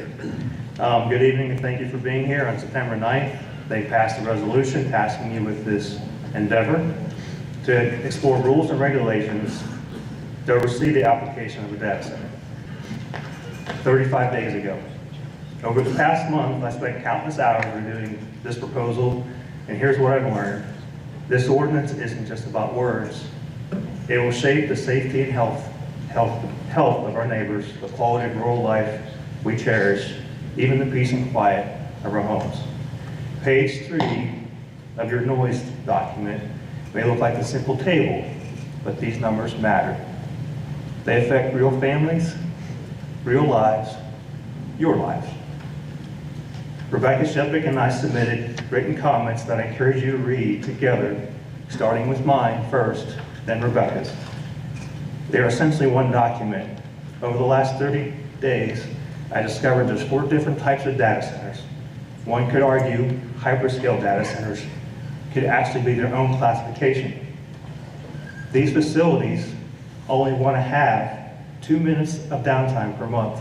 That's less than what I'm allowed to speak today. That's how massive and how constant their operations are. After reviewing the LUMO document, the Land Use Management Ordinance, and a comprehensive plan, I've expanded your table of setbacks to 13 major land uses. I would recommend the new targets I've outlined in there and the new targets for decimals be highly considered to protect neighbors, because a one-size-fits-all does not fit everything that data centers can and can't do. It makes strong sense, we need to protect the Mason County Special. It's a strong sense of community, and you've heard a lot of that speak tonight. So my call to action to you is one, community benefit agreement, which we heard about last night. Do we have one? If so, when will the public get to see it? Can we at least get a redacted version? Transparency matters. It's not, should we not reconsider? Did we leave anything on the table? I got 3 to 4, maybe 5 things in the back of my mind. Setbacks and decimal limits. These are critical to protecting the quality of life, to be sure they're clearly defined and enforced. We've got about $15,000 to $18,000 left of the fiscal court money left for you to do something with. I urge you to take a field trip to Loudoun County. They're revisiting their zoning regulations because they didn't get it right the first time. Their second attempt is going on right now for the next 13 months to redo what they didn't do right the first time. Let's look at the industrial zone lands first and foremost. Lastly, the comprehensive plan showed a lot of support to protect farmland. Let's honor that commitment. Thank you for your time. Have a good day.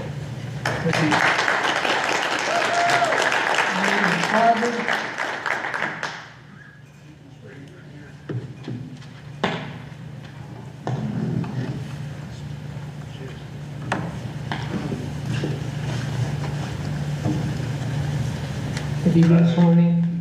I have not been. Do you swear or otherwise affirm to tell the truth? Please say I do. I do. My name is Ian Sarver. I live at 311. Pull that up a little bit. Yeah. How's it come up there? Is that better? Yeah. Okay. Well, thank you for being here, taking the time to be here to listen to us, and there's so many of us, and thank you for letting us speak on this. One of the concerns... Sarver, what's your address? Oh, Ian Sarver at 311 Market Street. Sorry. Yeah. One of my concerns on this that's not spoken of as much is anger. And the anger is deep. The land will be scarred, but the scar in this community is already started. And it will be here for decades, probably when that data center is obsolete. And it's real, and it will get worse. There are several reasons for this anger. One is the NDAs, the secretiveness. I actually think NDAs are called for in certain circumstances. The key here is not all NDAs are created equal. That's the key. So because they are allowed for certain reasons, SEC regulations, things like that, these corporations who want to pull one over on a community, they take advantage of that. Don't kid yourselves. That's what that's about, and if people know it. The second thing that people are angry about is the taking away of something that is irreplaceable. It is irreplaceable. It's gone. Once it's gone, that's it. And for it to be that much percentage of the farmland in the community, and people say, oh, it's hilly, it's not good for farms. Well, guess what? The land is not only there for your profit. It is land. It is sacred. The wildlife, the land itself. One day, when there's maybe only 20% of farmland left in the community, there will be a federal moratorium. You have the chance now to get ahead of that moratorium federally, because that will happen one day if this goes unchecked. Excuse me. The other thing that makes people angry, and I think this is the biggest issue, is the feeling that this is being steamrolled through by certain officials in our city. I've never gotten a sense that there is a genuine interest in actually considering the possibility that this should not exist. Anybody taking that position is a lobbyist for the corporation. They're not representing the city. Again, don't kid yourselves. It's morally reprehensible, and it's disgusting, frankly. There's no, to put a like on a comment where an influencer says that people who disagree are idiots, are hillbillies, are ignorant, and that's the biggest city official, the most loud one, vocalizing this, to put a like on that comment, what do you think of your constituents? My God. The arrogance of that. And then to not even, for one person to call him up and ask him, Owen Brown actually, and him to say he did not think of one negative thing about this at all. I'll end with this. I recently watched a 1976 movie, Polish movie by Krzysztof Kieślowski, arguably the best filmmaker of all time. And the characters in this movie, it's called The Scar, are dealing with a chemical factory being built in rural Poland. And the people in this movie, in the beginning of this movie particularly, it's almost verbatim what's going on in this community. This is an old story. We have the archetypes. We have the archetypes from Shakespeare. We have the archetypes going back to mythology. These are the same cast of characters. Which archetype do you choose to be?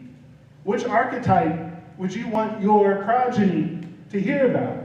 That you were that type of person who stood up for something that's irreplaceable, something provided by God that is irreplaceable. Which archetype, which path do you choose to be?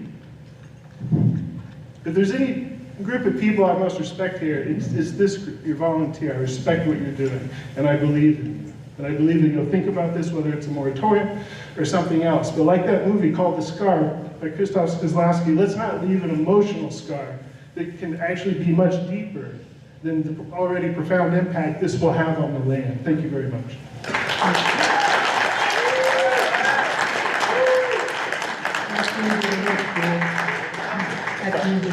Okay. Is there anybody who didn't sign up, who didn't speak, who wishes to do so? Because we can swear you in, add you to the list. Okay. I would like to raise a procedural matter after the speakers. So after we finish speakers, I have a procedural matter that I want to put before the planning commission regarding moving to get my exhibits introduced of yesterday's special. Well, real quick, does anybody on the planning commission have any questions for anybody who has spoken?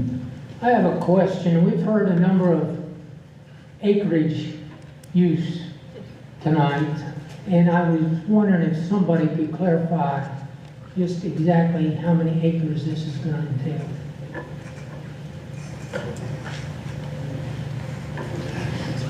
Yeah. Have you been sworn in tonight? Yesterday, not today. Okay, let's go ahead and swear you in. Do you swear or otherwise affirm to tell the truth? Please say I do. I do. Okay, please introduce yourself. Good evening, Mr. Chair, members of the commission. My name is Jack Ammerman with Stantec Consulting. I am the developers and design engineer for this potential project. I live at 733, or I don't live, but my office is at just at 733 Marquette Avenue, Minneapolis, Minnesota. I'm a licensed professional engineer in the state of Kentucky, Minnesota, and several others. Sir, can you stand a little closer to the mic, please? Or raise it up, or you can take it out if you want, I think. There we go. I'm a licensed professional engineer in the state of Kentucky, Minnesota, and many others. I've been working on due diligence for this project as a consultant for quite a number of months now. The current acreage that we're looking at is 2,000 acres, give or take. And I'm going to note that for a project of this scale and magnitude, things change rapidly. We do initial site layouts, we take a look at what's feasible, and something else is uncovered.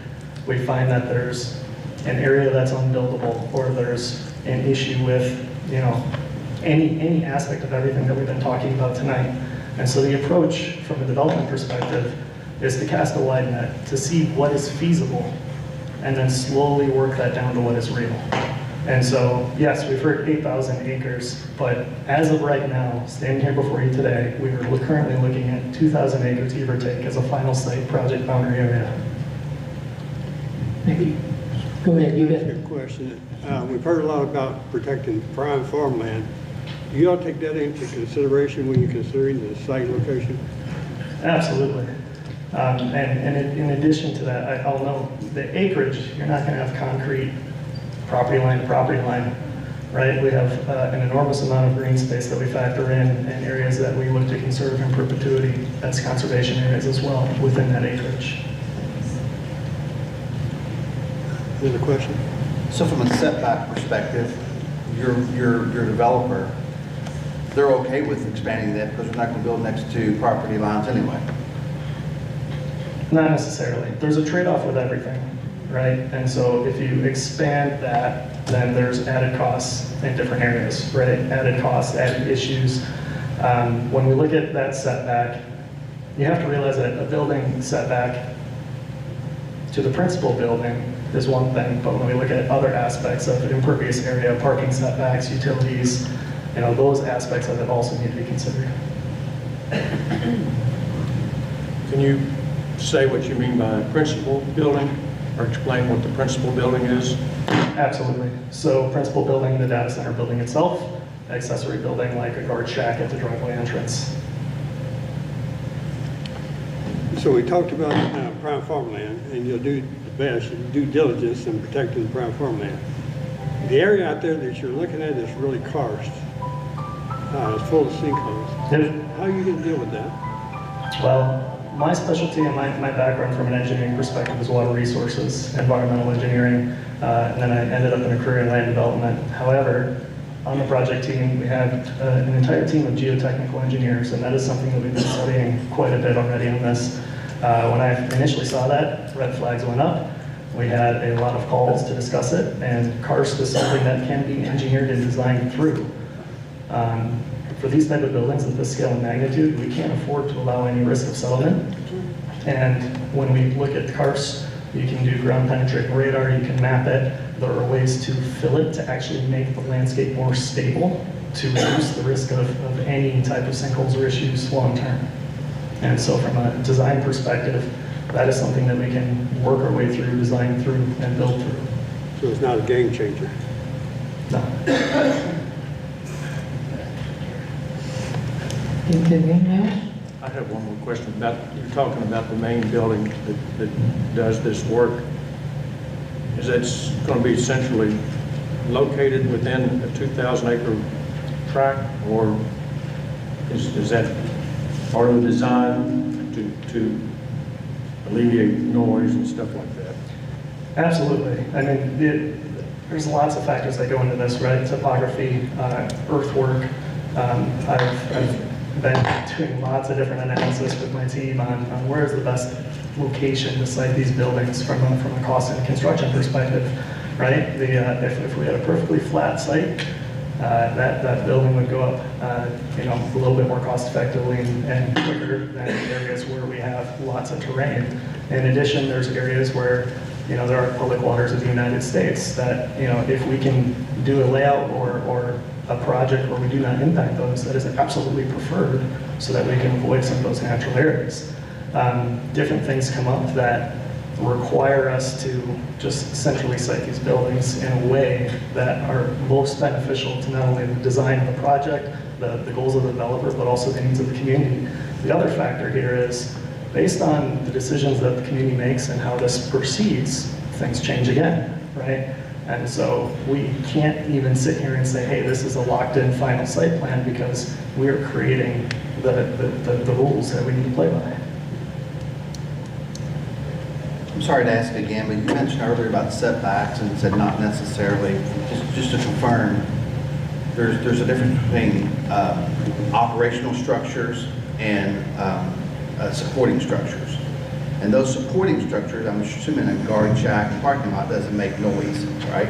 So the noise structures, they can accommodate a further setback on the noisy structures rather than the supporting structures. Given enough site area to allow that, yes. But there's that trade-off, right? I heard comments about other facilities that are located on much smaller tracks. But with the technology that we're looking at here and the size of the advanced technology and the size of the project, the further the setback and the more constraints on it require more land area to provide that same design that meets that noise requirement, right? So that's that trade-off aspect. I can sit here and confidently say 2,000 acres, but if all of a sudden we were hit with a 2,000, 3,000 foot setback, that number changes in order to meet other requirements and other aspects. So are you at liberty to say how big of a footprint is your major data center? Can you say that? Can we hear the question? We can't hear you all. Yeah, Kirby, you're not really on that. Can you give us the footprint of the main facility? If you're not at liberty to tell us, that's perfectly fine. But if you know and you can share with us, how big of a footprint is the major data center? I am currently not at liberty to say. However, I will note. I will note that the next step of this process will require a site plan submittal. Will we have that information? We don't. So from my understanding, and I may be wrong on this, but once we move through this process, through the fiscal court for this text amendment, as the project moves forward, that next step is to share a site plan with that next submittal. And at that time, the members of this commission and everyone will be able to review that preliminary development plan that has the preliminary site plan, preliminary utility, grading, drainage, everything that we would like to dial in to be able to have some of those more direct conversations on what that design is. Yeah, once they seek rezonings, that's when a lot more details of the project will come out.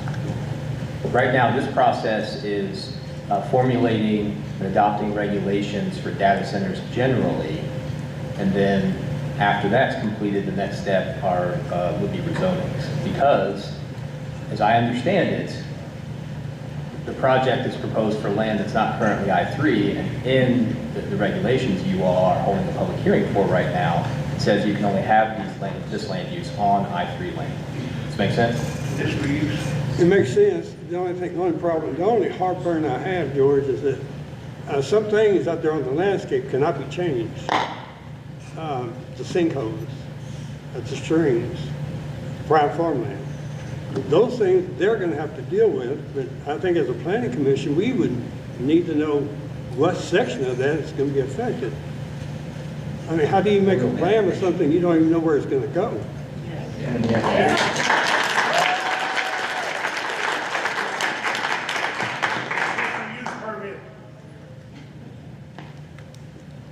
Thank you. Any other questions? Typical design that you've worked with in the past, do these types of buildings, if there's more than one, are they typically lumped together or they be spread out evenly across a larger area to reduce light, noise, etc.?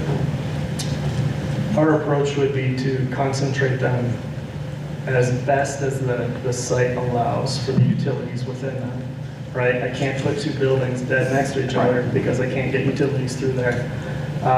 But in no way would we look to put a building over here, a building over here, a building over there. That's not good design, that's not practical. And so our approach would be to concentrate them to the best of our ability from a cost and a design perspective. So if together, if they're close in proximity and not spread about, what's the advantage of large acreage? The building is the building, but these facilities have substantial utilities that go along with them. And so ensuring that there's sufficient room for stormwater management to meet, environmental contaminant regulations. There's slopes and terrain that we have to deal with. Just from a grading perspective, there's areas where, you need that space in order to develop the site in a proper engineering fashion.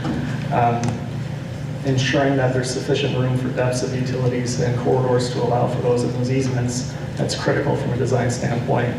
And then in addition, looking at the site we're focused on here, ensuring that there's the best spot within that acreage to build is the key aspect. And so we've gone and will continue to go through numerous iterations to figure out what is the best design. Not just slap it in there and, oh, this is a spot. That acreage is, give options to figure out the best design process and standpoint. Well, given the luxury of size, how close to the perimeter would you anticipate an operational structure to be that made noise? So based on the Of course, you don't results, know the rules yet, but based on the results of these rules that are forthcoming from this effort, at that point, my team will work through redesigning and figuring out how that project will work within the confines of those rules.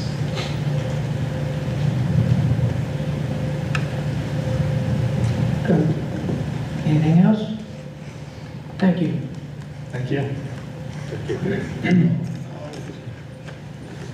Okay, George, where are we at now? If there's nothing else, you all can close the public. What about Hank? Oh, right.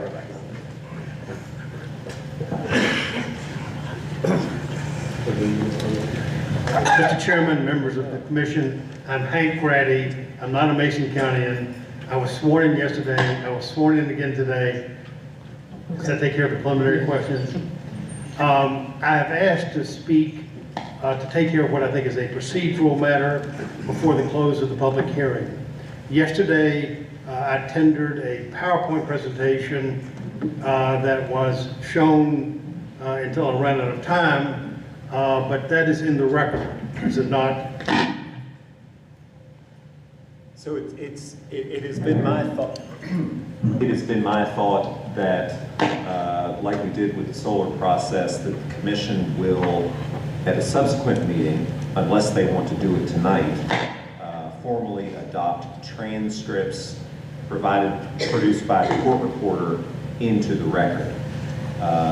And I've not been formally asked, but it would be my thinking if you produced a PowerPoint as part of your presentation last evening, that could come in as part of the record, as part of your presentation. Do I need to move or ask that the PowerPoint presentation be in the record? I don't think so. Well, so it's in. I think that we're aware that you would like that be made part of the record. I don't know that you need to make a formal motion. And I recommend that you all wait until a subsequent meeting to put everything in the record, because you don't have everything and you haven't seen everything. We don't have the transcript from tonight and last night. You guys haven't seen the written submittals that we've received yet. Are you comfortable putting something into the record? You don't have everything, and you haven't what? You haven't. No, seen I it. think we'll wait till our January meeting to do that. Will you allow me to ask to have the things in the record that I want in the record? I mean, my fear is if I don't ask to have them in the record now during the public hearing, and I show up at the next meeting and say I'd like these in the record, I will be told you didn't ask during the public hearing, you're too late, they're not in the record. I'm not sure any lawyer in the room would challenge me on that, but I'm worried that there are lawyers in the room right behind me, and there are other lawyers that I'm looking at, and so I've got to anticipate barriers. And there are things that I want in the record. I think they will help you, and I want to ask to have them in the record now during the public hearing so that I'm not accused of waiting too long and therefore losing that opportunity. Do you understand my request? Yes, what are you formally asking to be put in the record? First, my PowerPoint presentation.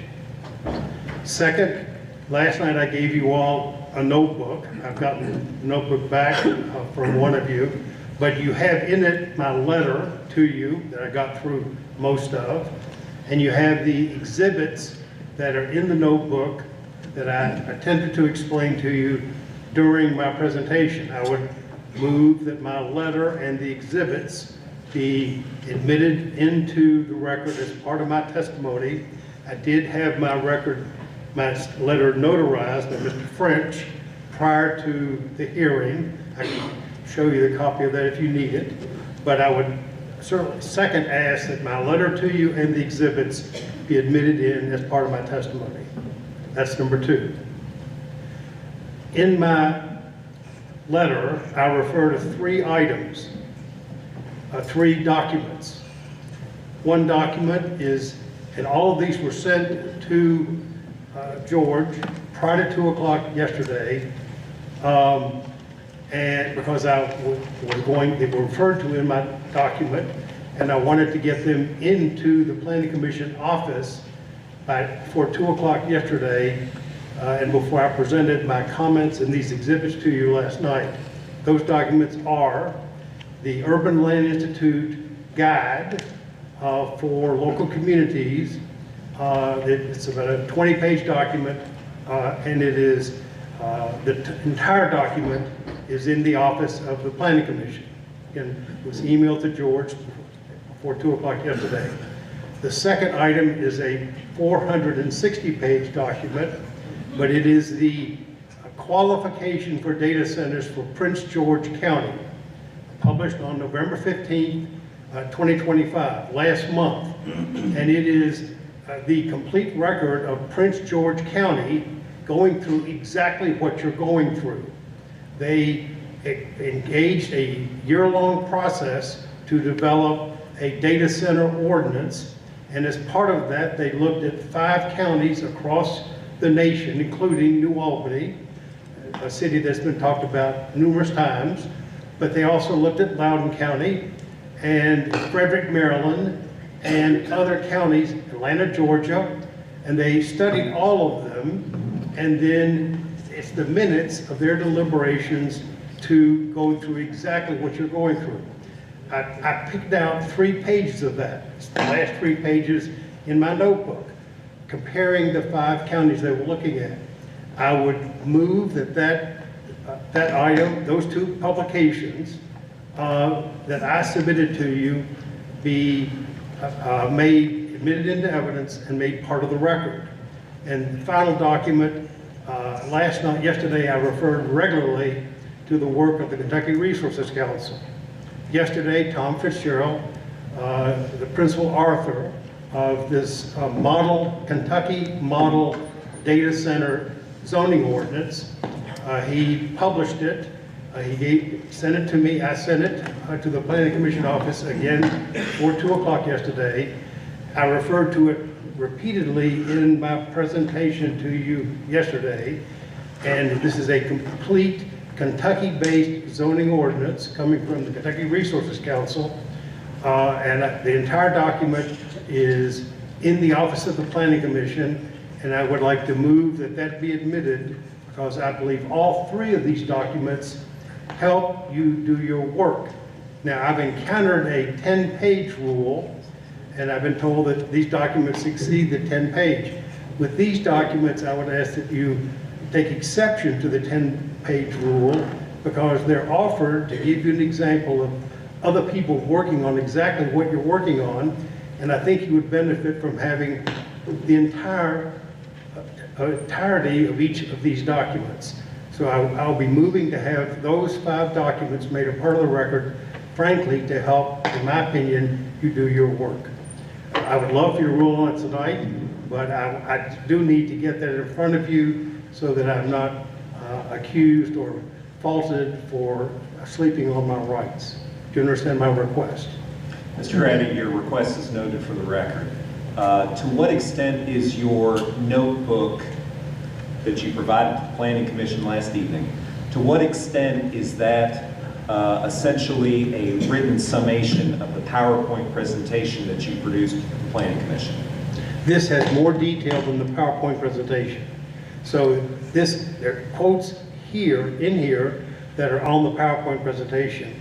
And then below what was on the PowerPoint, there are points that I made in here that that are not on the PowerPoint. So I don't want to lose this letter. There's more in the letter than on the PowerPoint. And I obviously didn't get through the PowerPoint or the letter. I would like to have all of that made a part of my testimony. Okay, your request is noted for the record. And the commission will, I think the sense that I get from the commission is that they'd like to take this up at a subsequent meeting to determine what exactly will be made part of the record. But your request is noted. Thank you.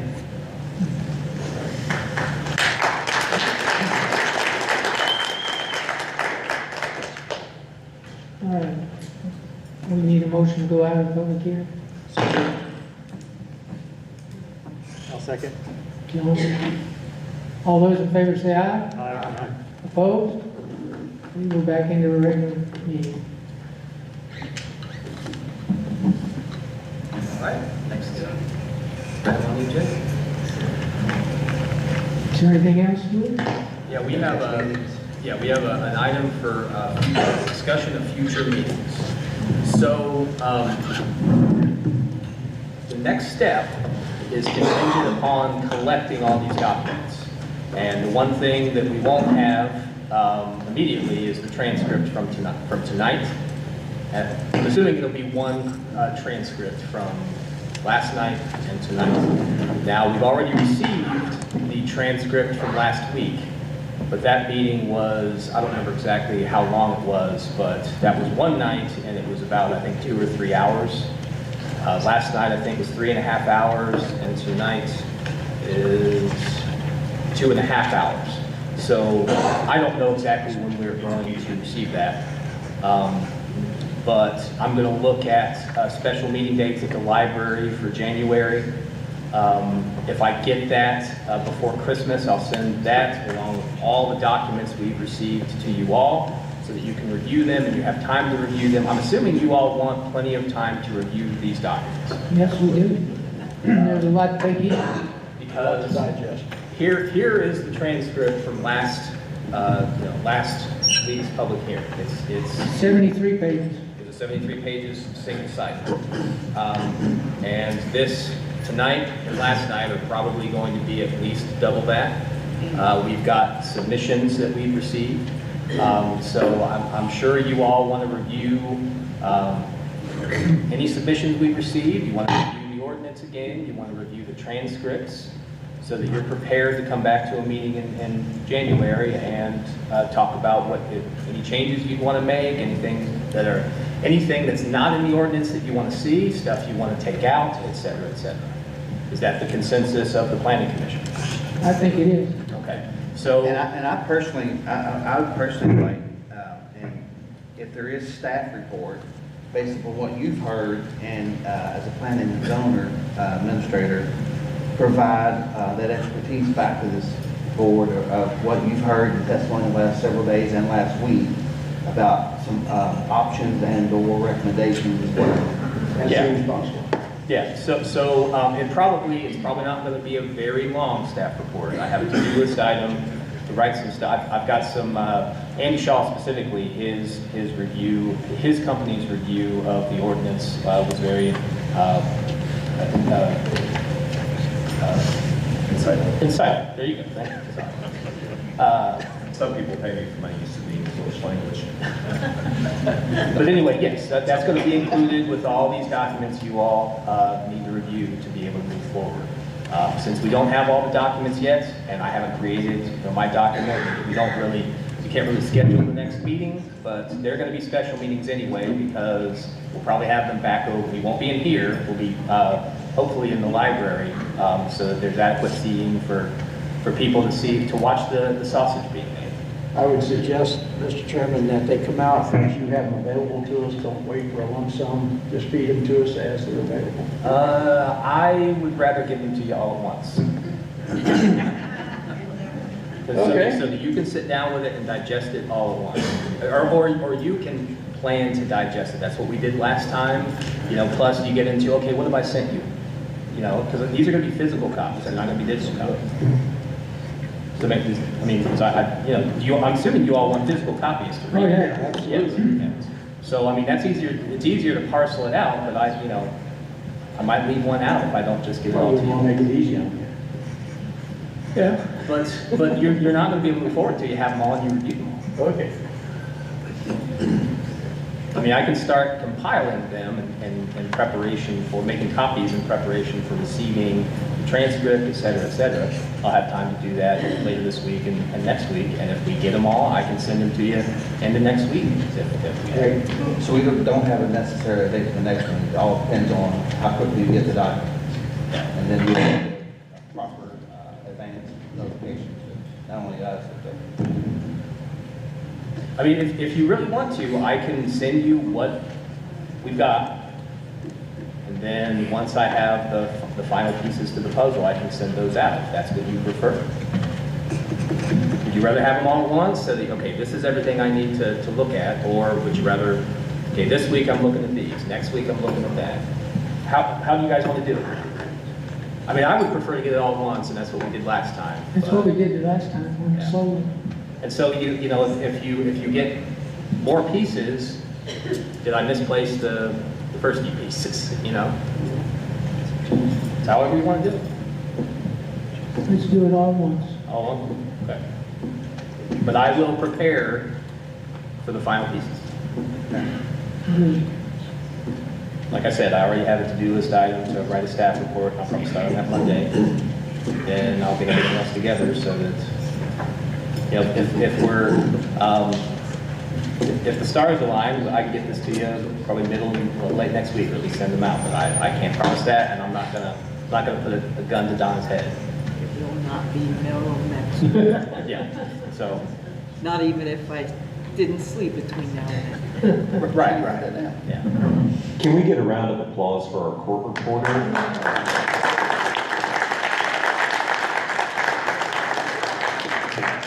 Working hard after hours, driving here, and then driving home when we're finished. Thank you very much. Move to adjourn. Anything else? Yeah. No, move to adjourn. Before we adjourn, I'd also like to thank the public. I'd like to thank all of you all for being here. Planning and zoning works best when the public is engaged. And you may not like the recommendation that this commission ultimately decides, or you may love it. But at the end of the day, it's important to the commission that you all feel that you've at least been heard. And without you all coming and telling us what you think, we can't do our jobs. So thank you all for being here. Thank you for being respectful.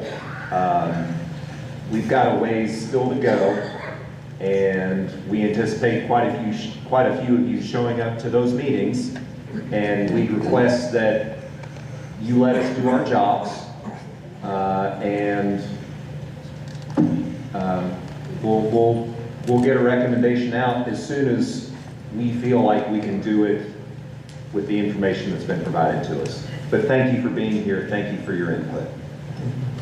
In January, the weather could be really bad. Name, please. Laura Moran. The weather could be really bad. That would hinder some people coming to the meeting. So we need to give consideration to the weather and time for this board to take in everything you're going to give them. The first week of January, the second week of January is too soon. And I need you all to consider that the weather is terrible in January.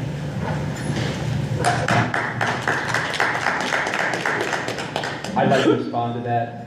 The biggest consideration for holding these meetings is going to be scheduling a place where the public doesn't have to sit on the floor like they did at one of the last planning commission meetings. And doing that means that I have to work within the schedule of the places that I seek to schedule. You have to come back to here if it's so hard. Well,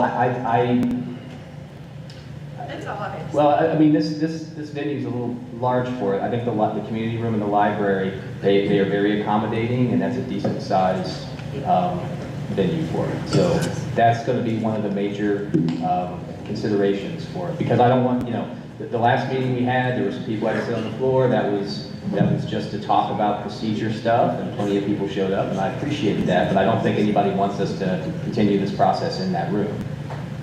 So that's going to be one of the major considerations. And they will be special meetings because they will not be in our normal room during probably not during the normal meeting time and date, et cetera, et cetera. Thank you. Okay. Motion, I'll second that motion on the floor. Who was the first? Rick Lawrence. Have a motion and a second to adjourn. All those in favor say aye. Aye. Opposed? Thank you, everyone.